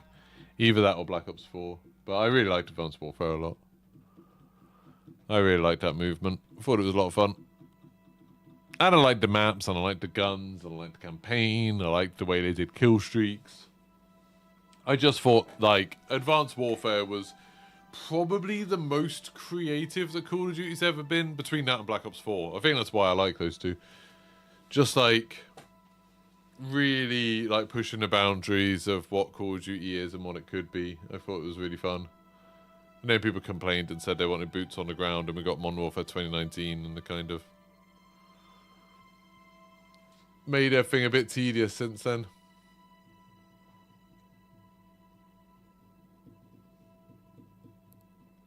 Yeah, I could download Black Ops 4. Blackout. Every time I've looked, there's still been games of Blackout. Just again, not with many people. Like, this seems to think it's going to take 5 minutes to find a game, which isn't that bad.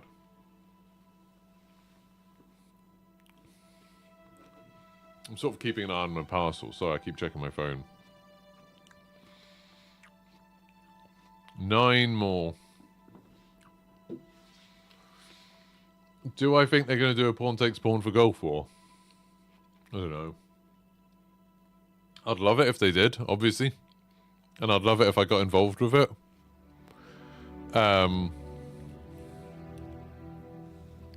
I don't know if I would get involved with it. You know, I don't know if they'd send me anything, because obviously they want to send it to people with the biggest reach. I don't have a big reach. Compared to, you know, the people before they sent stuff to, like, Jack Frags and Noah and, you know, really big people like that. Marley.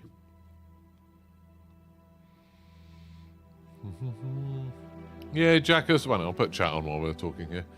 Yeah, Jackus, I think the only Call of Duty games that I've ever not really liked are maybe like Call of Duty 3 and to a lesser extent World War 2. But I still played them when they came out. I just didn't play them for very long. You know, I dropped them by like February or March. Cold War multiplayer was very different to Cold War and Warzone. You hope it's a clean break. Yeah, well, like Chris Preedy, Cold War in Warzone was on the Modern Warfare 2019 engine, wasn't it? And then Cold War multiplayer was on the Cold War engine. They were two different, like, they were quite different games, really. I know during that time, whenever they made a skin for Cold War, like an operator skin or a weapon skin, they then had to, a team at, I think, Raven or Infinity Ward, maybe Infinity Ward, weirdly, had to remake that skin.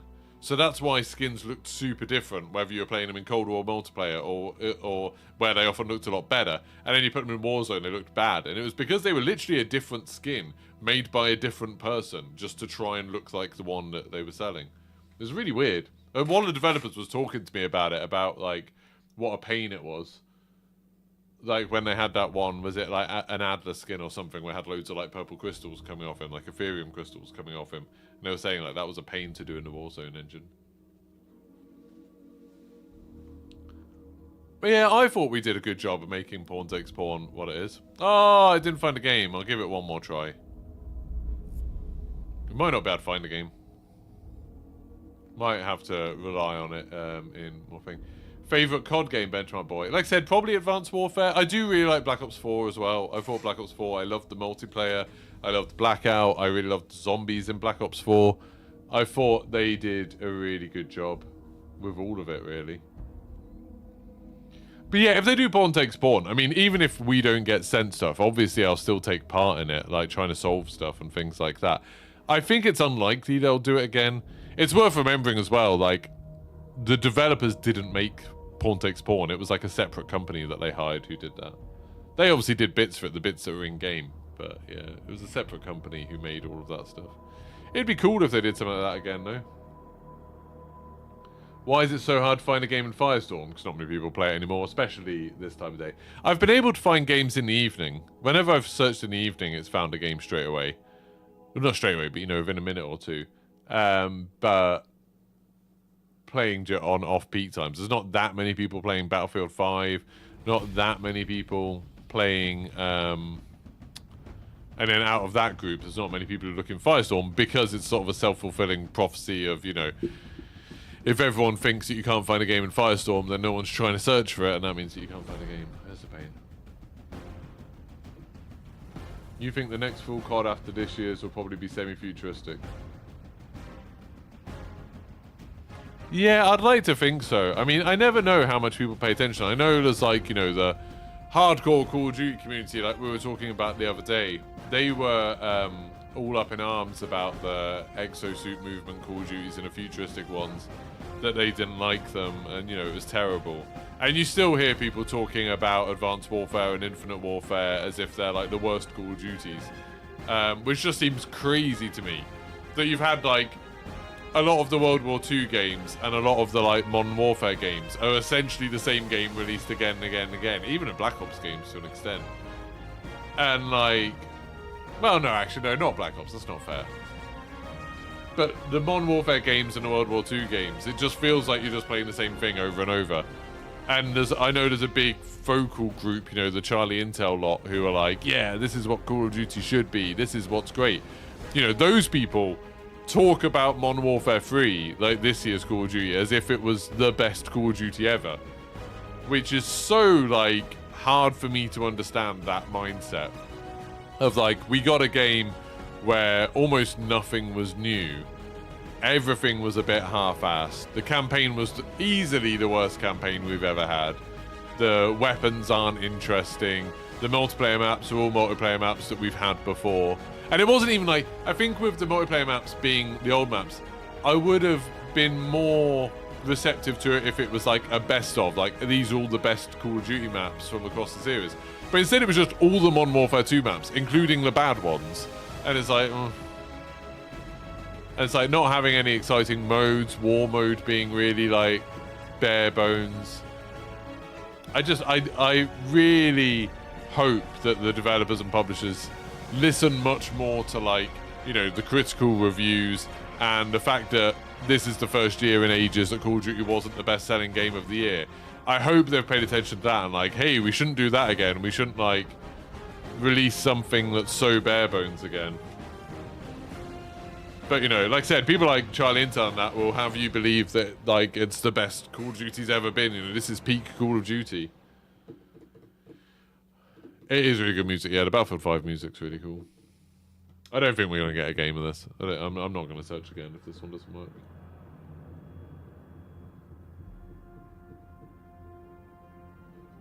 I think it's easier to find a game on PlayStation than it is on PC House. For some reason, I find it easier to find a game. I've got it on both, and I haven't been able to find a game on PC. I think they had a big problem with cheaters in this on PC, and that sort of stopped anyone wanting to play it very much. Did they even bring in the 3v3v3 game type that was in the beta? Cutthroat. Yeah, they did, and then they made it into like one of these things that comes and goes with the playlists, I think. I don't think you can play Cutthroat all the time. You can in private games, but I don't think it's always in the playlists, which is insane. It's like how, you know, they don't have, you know, they added a bunch of stuff to Fortune's Keep with the seasonal update, and then only had Fortune's Keep in solos and ranked, which is just crazy. The playlists are terrible in Call of Duty. No, it's not finding a game. Sad times. We'll try again another time. We'll play a bit more Call of Duty. Play a little bit more. Play another game or two. I'll play some Resurgence or something.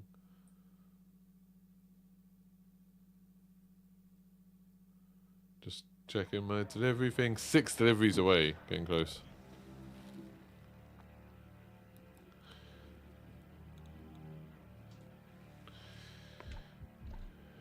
You still have the Battlefield 3 Warsaw theme as a ringtone. I really liked like the Battlefield, I think it was 3 music was really cool. And still, for me, Battlefield, and probably for Johnny as well, I feel like I'm talking for him too. Battlefield, for me, peaked with Bad Company 2. Bad Company 2, especially the Vietnam expansion they did, was so good. We had so much fun playing that game.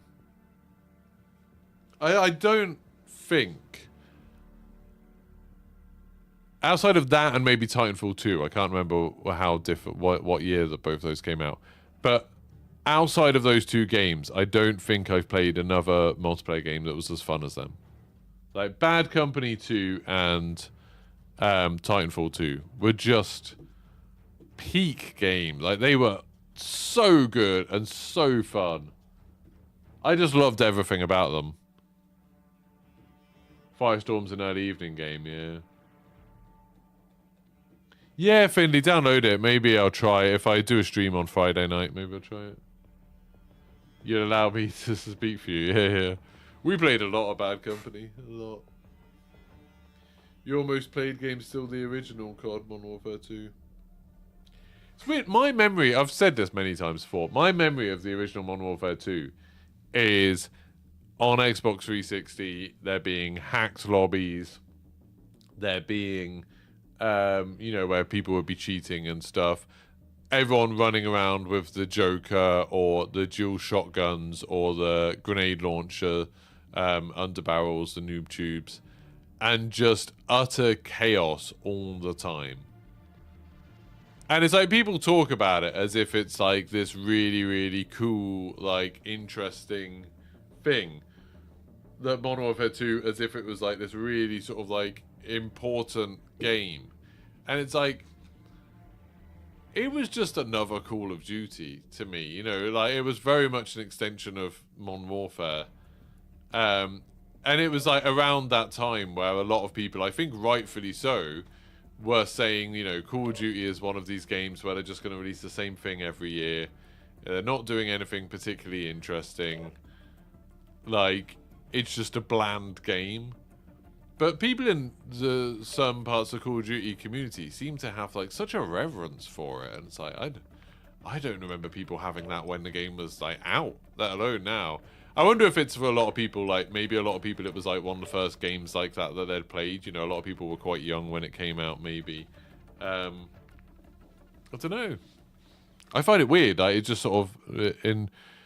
I played a fair amount of Modern Warfare 2, but I never took it particularly seriously or thought it was particularly amazing. Off topic, would I recommend Final Fantasy 16? Yeah, I think so. I really like the first sort of 10 hours of Final Fantasy 16. Then I think it does become a bit of a slog, and the story gets less interesting. But it's a good game. If you're in the mood for an RPG, I would much more recommend Final Fantasy 7 Rebirth and Remake, obviously, over it. Much, much more. I think they're much better. But I enjoyed Final Fantasy 16. I enjoyed it enough to finish it. Enemies are dropping into the area. Watch the skies. This is going to be my last game. I'm just going to be super aggressive, try and do a load of bounty contracts. Just play. Just play the game. It was a big release for its time, though. What, Modern Warfare 2? I don't think so. Really. I mean, like, it was, obviously. Like, it sold well and everything like that. And people made a big fuss about no Russian and blah, blah, blah. I don't know. We're up in 3 mics. Let's move. Gang's all here. When was it? What year did it come out of? Green to go. So gear up and grab your chutes. We're going to the war zone. Rules of engagement are simple. Weapons free on all threats.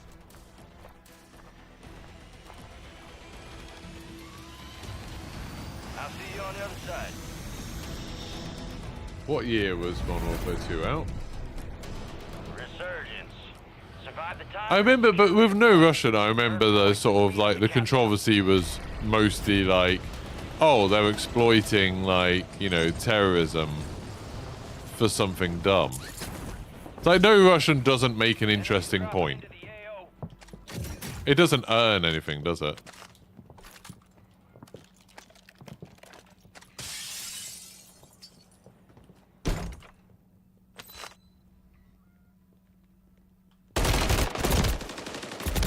Crap. Did he have an extra plate? Maybe? I don't know. 2009. What other games came out in 2009? Games of 2009. So it was a year where we had Assassin's Creed 2, Batman Arkham Asylum, Resident Evil 5, Demon Souls, Halo 3 ODST, Infamous, X-Men Origins, Wolverine, Uncharted 2, Dragon Age Origins, Left 4 Dead 2, Borderlands, Prototype. Halo Wars. I liked Halo Wars. Yeah, I guess there's not a lot of like Chronicles of Riddick Butcher Bay. I'd say there were a lot of better games, but I don't know if there were a lot of more influential games necessarily. Out of that list, they seem like a pretty...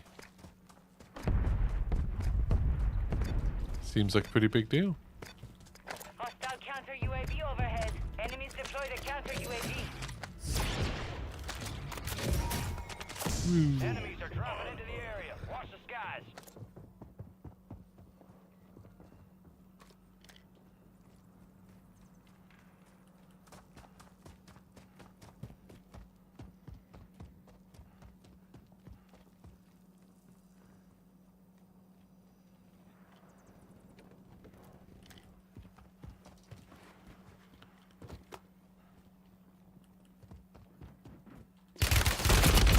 Oh my god, I couldn't see him because of the sun. Butcher Bay was really good fun, yeah. Get ready. You're Left 4 Dead 2 was not. It was Left 4 Dead 1 where I abandoned you, Johnny. Don't hold that against Left 4 Dead 2 as well.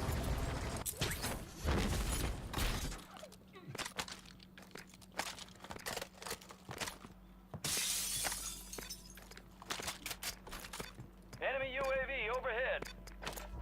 You're losing ground. I just think, like, as far as Call of Duty games, Modern Warfare 2 wasn't the most interesting game.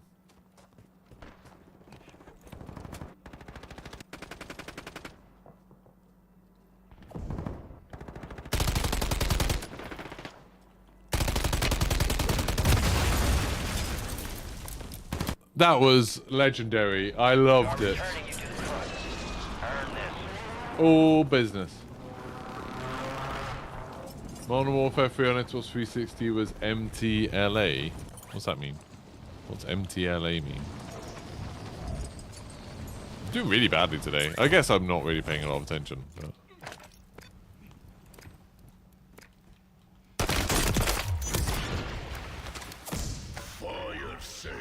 Didn't really know what that guy was doing, to be honest.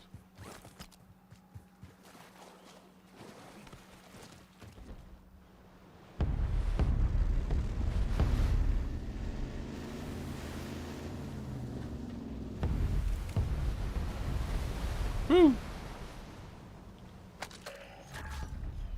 You got a loadout drop inbound. Oh, the mysterious key just there. That's a weird place for it, isn't it? Right, can I get up to the... Hostile counter UAV overhead. GPS services will terminate momentarily. Prepare for docking.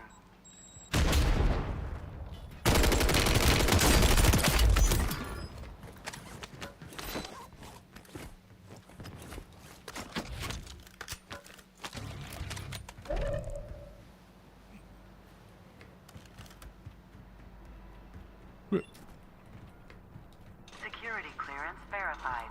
Stand by for entry.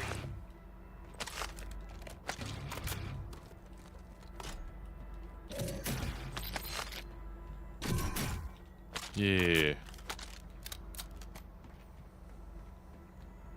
Worked out pretty well, didn't it? Should I just stay here for the rest of the game? Caution. Deploying anchors. We are not liable for injuries.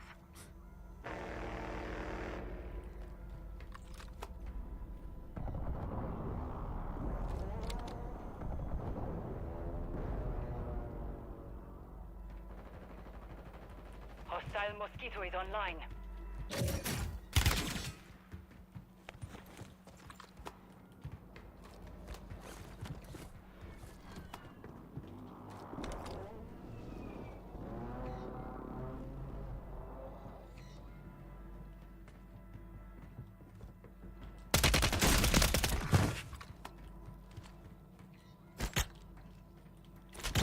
Oh.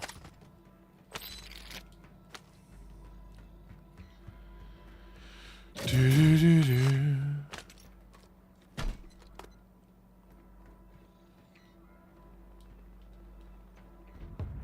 Can't do that. Why? Where did you do the horn? I thought it said you could do the horn.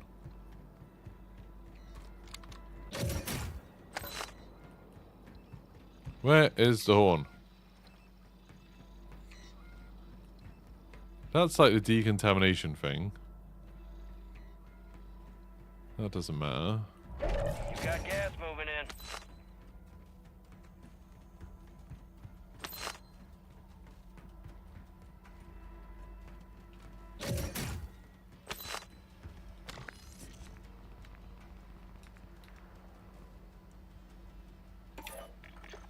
Just for funsies. Keep a hold of one of them.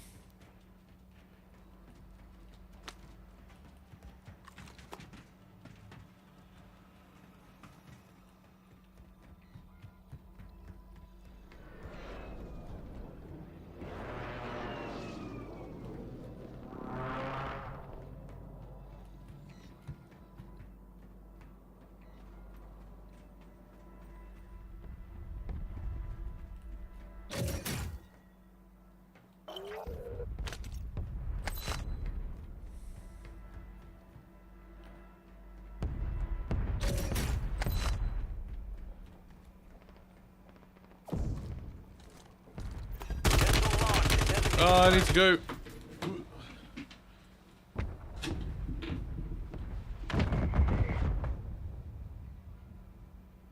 Negative effect.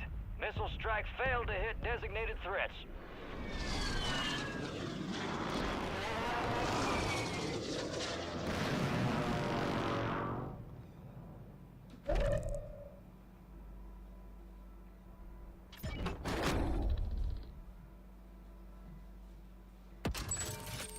Fire sale active. Buy station prices have been reduced. Hostile Guardian. I has have been my deployed. phone. How am I still alive? I take it I didn't kill that most wanted guy. How am I still alive? That's insane. Enemies dropping into the AO.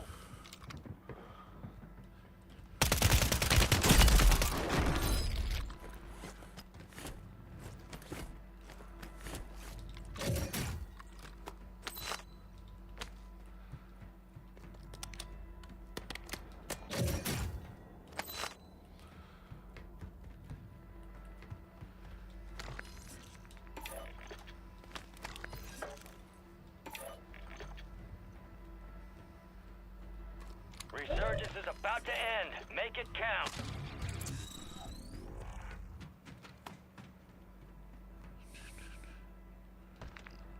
You made it top 25. Well done.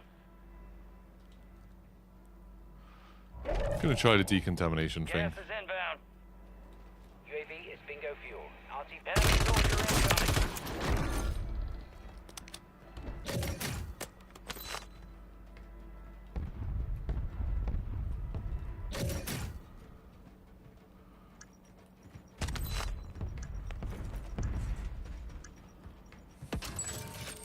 Fire sale's over. Adjusting prices.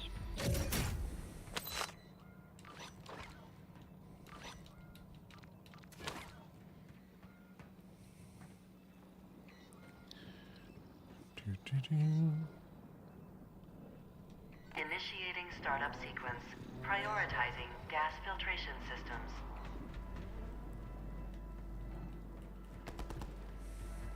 That's kind of cool.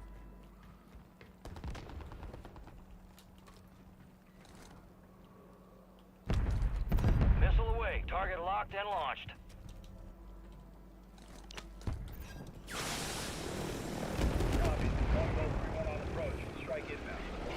Negative effect. Missile strike failed to hit designated threats. That's cool how that gas thing works. I've never really seen that before. That decontamination thing. Supply crates are restocked. Advise you load up now. Right, so there's someone over there by that tower, someone there. Two people there. He's dead, yep, makes sense.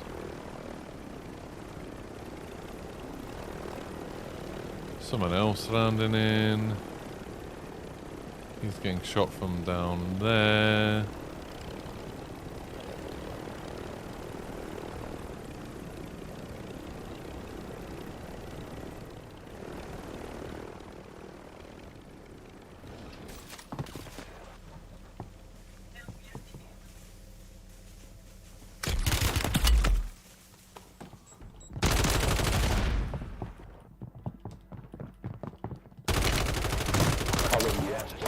Ah. I wanted to know what the Wonderwolf did. Turns out, still not a lot. Let's regroup and get back up there, yeah?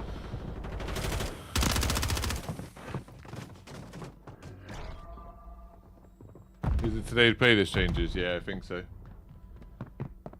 What? Emily, why do people keep coming in here saying things like, 10 remain. You're almost no done. hate, or We've got no gas offense? pods active in the field. What's wrong with the suit?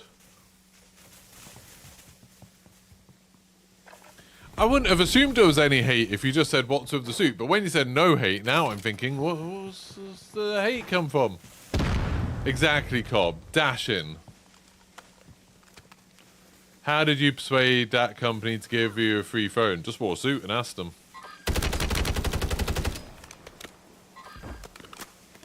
I can reveal what phone it is now. You can buy PDS at the buy station, stay in the gas for ages.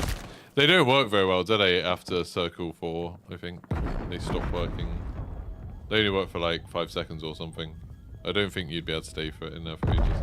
Only 4 remain. Finish the job. 5 squads still operational. in Like, the I don't field. think you'd be able to last long enough for this cycle to end. I like guys took the Wonderwolf. I wouldn't use it, mate. It's not good. I like a hitman from Wish. You look like a hitman's victim from Wish.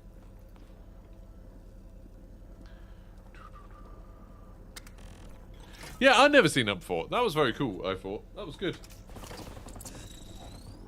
That whole decontamination station, I never actually used it. I didn't realize it made such a big circle. Like, that's the whole boat. That's cool.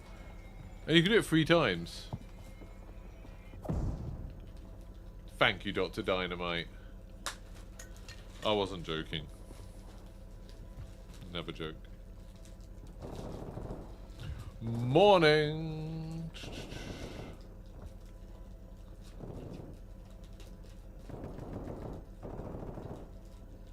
Some people can just be poops when you ask a question. Some people can be 2 poops. This box is a bit beaten up. This box did not survive the... I don't know what that company's called. The... DPS? I don't know. DHL. No, not DHL. DPD, that's it. DPD didn't survive that. How the hell has he got a Wonderwolf? I know how he got a Wonderwolf, because he got it off me, because I bought it, and then he got it off me. 3 squads left in the war zone. Stay alert. Because I shot someone with it first.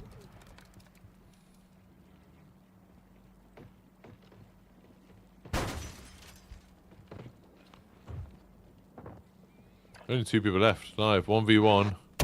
Oh! Oh no, he missed his shots! No, he didn't. Oh, he's missed his shots, but then he died in the gas. So, this is the phone I have. I need to wait. I'm going to do an unboxing. I'm going to video it for them and do a short. But look. Hoo-hoo-hoo. It is the Asus ROG 08. Here comes the snap. Asus ROG 08. Very exciting. The Wonderwolf's terrible. It's so bad. I knew they buffed it in the last patch. There we go, Super Texas. Oh, I just saw Super Texas. He was saying I look fire in that suit. That's good. Keep reading it from the bottom instead of the top. Am I ready for my next assignment? Take out all the people who have made fun of me wearing a suit. Speed and violence make a That's great what I've been team. told. Right, do I do one more or do I go make a video about this phone? Do you have a new phone player? I'll do one more. I'll do one more. Probably won't do very well, but I'll do one more. I'm just enjoying talking to you all so much. Yeah, it's a pretty cool phone to get, isn't it? Just for them to send me a phone for free. I mean, obviously it's not really for free. It's like, I'm doing some stuff for them. I'm going to be using that to play Warzone Mobile on and stream from it. Then we'll do some like sponsored segments talking about it. I'll do, there'll be a link in the description and stuff. I'll do a short video today, probably showing it off. Gamer phone, yeah. Yeah, Findy, I asked a few different companies. I think I reached out to like Samsung, Asus, Apple, Red Magic. And Asus are the ones that we could work something out with. If Hitman and James Bond... For some reason, Michael, when I read that, I thought you said James Pond. I don't know if people remember James Pond. On the Amiga, there was a set of platforming games called James Pond, and there was James Pond 2 Robocod. Where it was like a fish in a robot suit, and he could go long for some reason.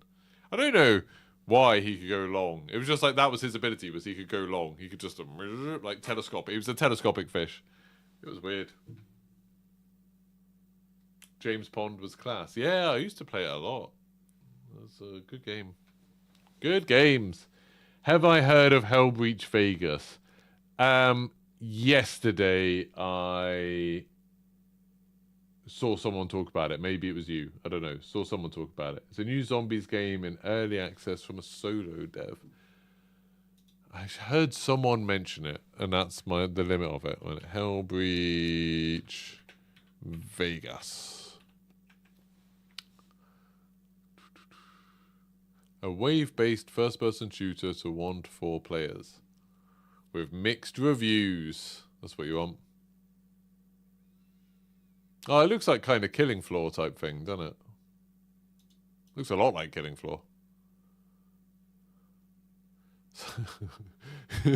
One of the newest reviews is, what if COD zombies, but no weapon variety, no character, and jank that would make Eurotrash be like, whoa, this doesn't work. What a review. Give that man a blog. That's awesome.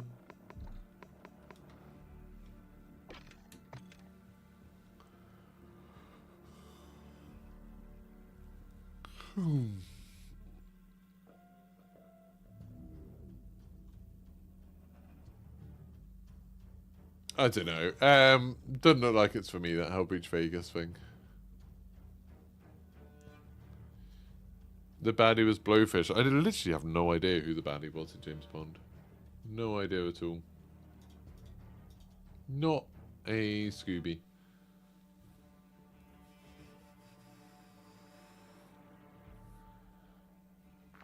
Imagine if I looked like James Pond. I don't know what I'd do with my life if someone told me I looked like James Pond. I feel like that'd be a hard pill to swallow. Everyone's got their celebrity lookalike, and mine's bloody James Pond.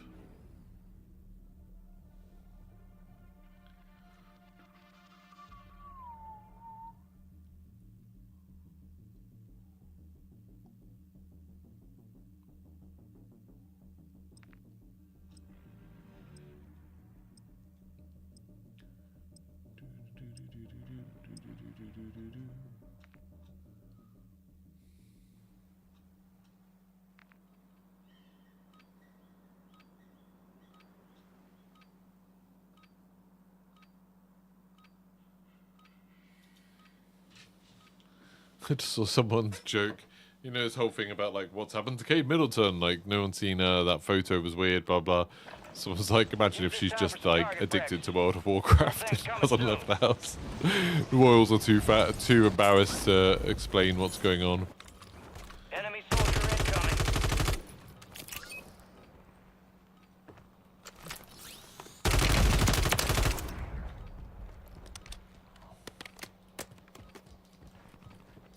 Do do do do do.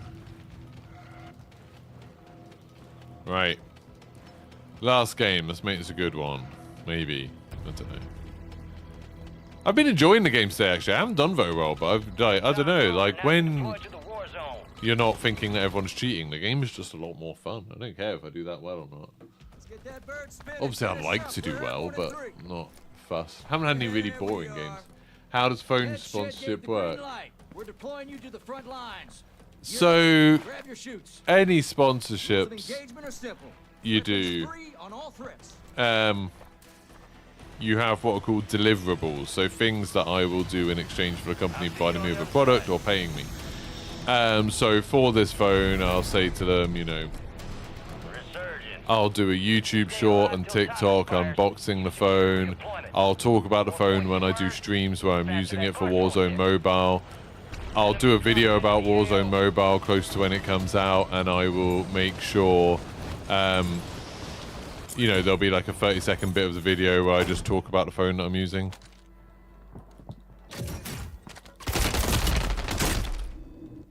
I'm glad that mantling really helped me there. Boom!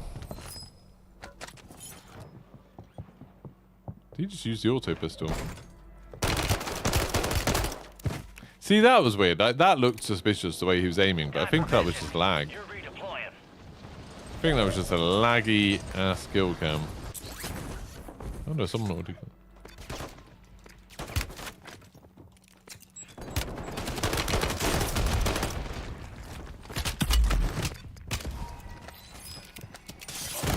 Why did it not immediately give me that gun? Jesus Christ. What kind of a following do you need to be granted sponsorships? It doesn't work like that. There isn't like, oh, once you've got 8,000 followers, then you will get phones. It doesn't work like that at all. I've known people who have way less viewers and followers than me to get some amazing sponsorships. And I've known some people who and I've managed to get some sponsorships that I think people much bigger than me would struggle with.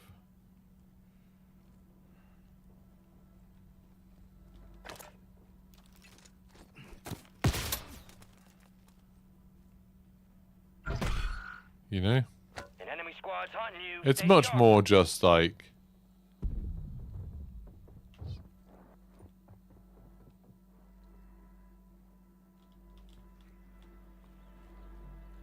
Hostile Guardian is active.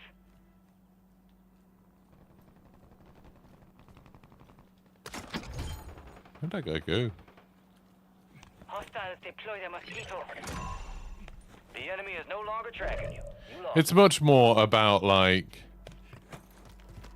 You know, maybe I happened to contact the guy from ASUS. I sent him an email just as someone at his work had like said, hey, we should do some sponsorship thing for Warzone Mobile. And then, you know, I happened to email him saying, hey, I want to do this Warzone Mobile. There's obviously things that you can do to increase your chance. You know, the bigger channel you are, the more likely you are to get more... the more likely you are to get better sponsorships and paid stuff and things like that. But then also the more professional you are, it makes it a lot easier. You know, some people are super unprofessional, as you can imagine. You hear some real horror stories where people are like, hey, if you do this, I'll be able to help your brand, blah, blah, blah. And it's like, you know...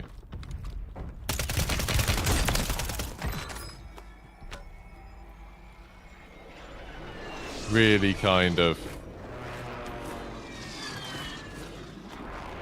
Undead sight.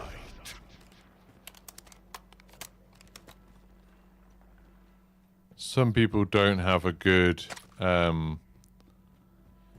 grasp of like their position and stuff. And, you know, knowing when you're helping someone else out and knowing when someone else is helping you out and stuff.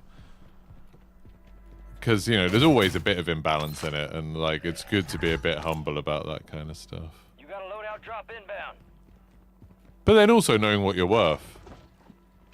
You know, like, so something like this, where they're sending me a phone that costs 950 quid, I'm obviously going to be like, oh yeah, like, I'll do a bunch of stuff in exchange for this. I understand, like, this is a pretty big thing. And then if someone, like, says, hey... we want you to do a sponsored thing and we'll send you a controller, I'd be like, if you send me the controller and I can check that it's good and you pay me 200 quid, then maybe. You know, it's like, because I don't need a controller isn't like that much of a big deal, it's not that expensive or anything. Then it's more like, you know, that's not something that I need to do, so I can ask for a bit more. And then if they say no, that's fine. I'll just say, okay, bye. And sometimes, you know, a lot of the... Oh, I hate these little lips. I couldn't walk sideways because I was walking into that little lip, so I got stuck. Look, you see it on this screen. Well, I was walking up, and then I just... Look, you can see I was just walking. I thought I'd just step over it. Oh, that's really annoying. Resurging. Go get your revenge. Sometimes... it'll be, like, things will be a bit different. Why don't I have a gun?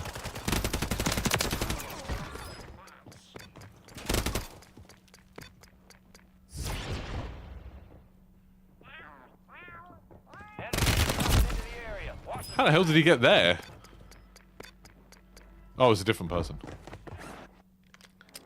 Yeah, sometimes it'll just be like a friend. You know, like when I got this keyboard and mouse, that was more like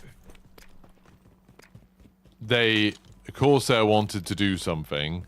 They couldn't pay me. They were upfront about it. They were like, this isn't going to be a paid thing. We'll send you a keyboard and mouse, but that's it.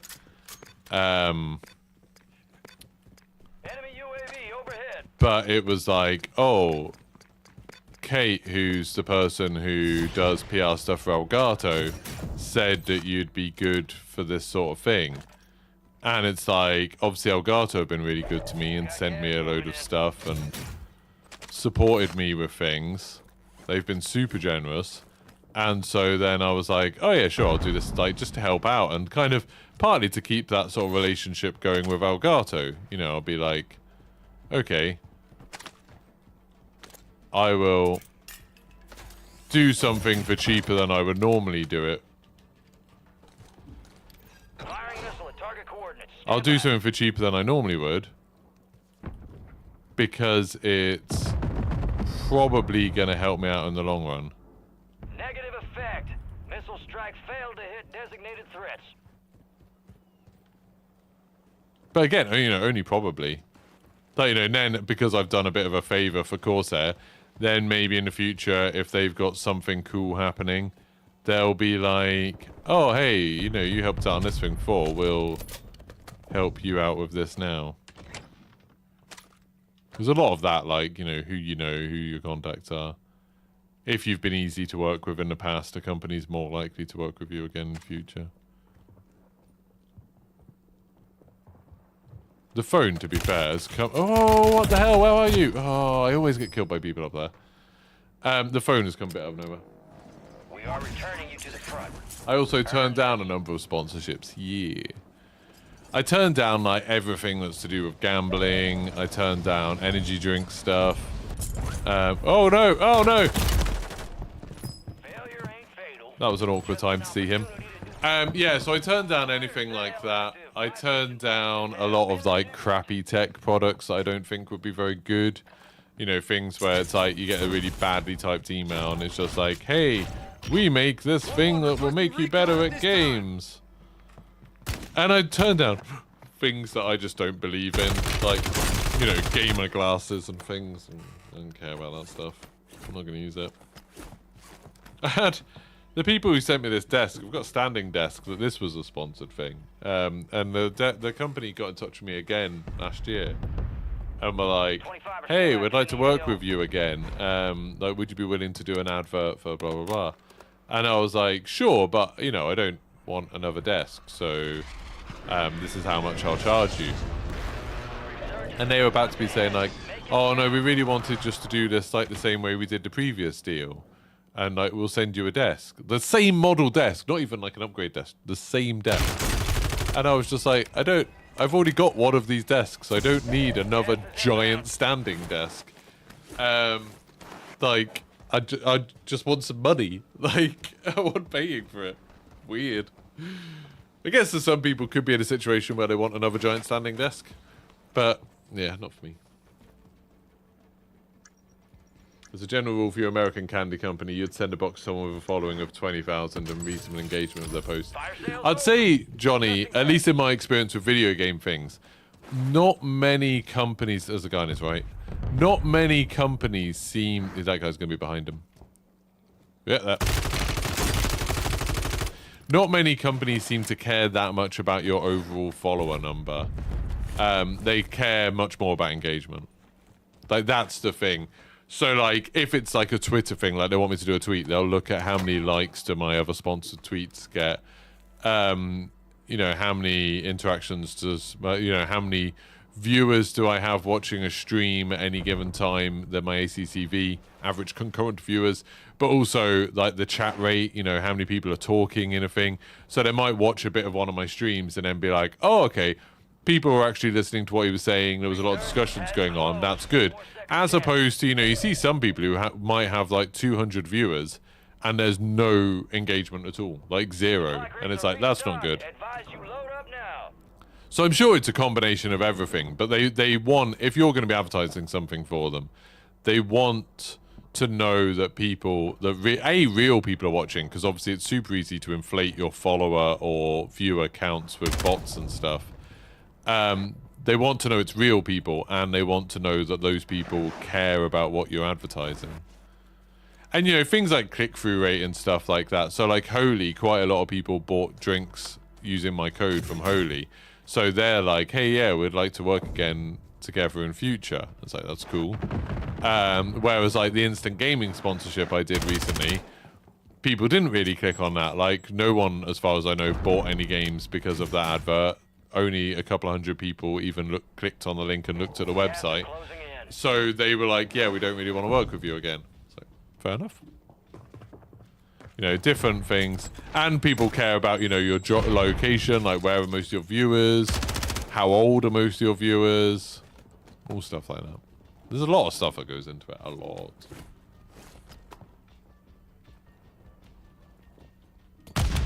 I'd like to add that also, Johnny, despite being one of my oldest friends, and me being a content creator, he's never sent me a bloody box of sweets.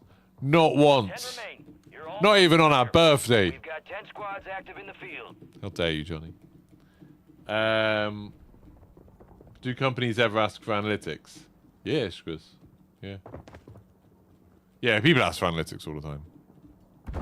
A lot of the time, when I approach a company, I will give them a kind of overview of analytics. You know, I'll say, this is how many followers I've got, this is how many average concurrent viewers I've got, this is, you know, where I get a lot of engagement, this is what my audience are like, this is why my audience might be interested in your brand, stuff like that.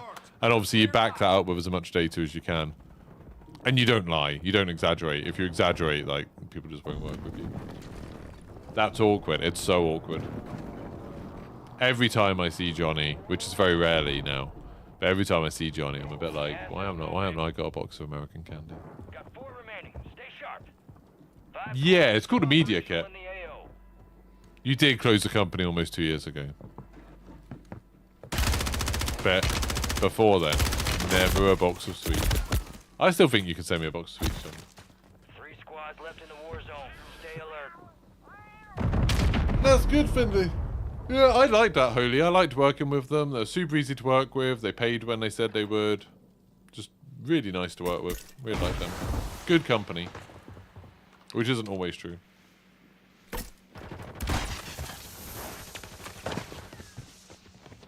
But I do try to make sure, like, if I advertise anything to you, I do try to make sure it's something that I think is decent. Like, I don't want anyone to get scammed because of something that I advertised. You know, I'm not going to be advertising, like, bloody thumb grips for the controller or something and say, wow, you could be a pro gamer if you do this.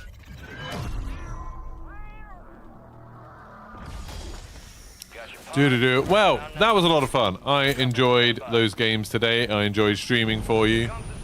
I enjoyed playing against those people. It was good. I'm going to go and do an unboxing for this phone. I might just wear my suit for it because I think that'd be funny. I don't know whether the company will think it's funny, but maybe. I'm going to do that. And actually, maybe I won't. Because if I wear the suit, it looks like I work for the company, doesn't it?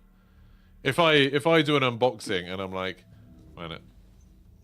So if I do an unboxing and I'm like, hey, so this is the new Asus ROG 8, a gaming phone. I'm going to look like I just work for Asus. So maybe I'll go put a t-shirt on. Or a shirt. Don't know. Right. Thank you very much, everyone who's been watching. I will see you all...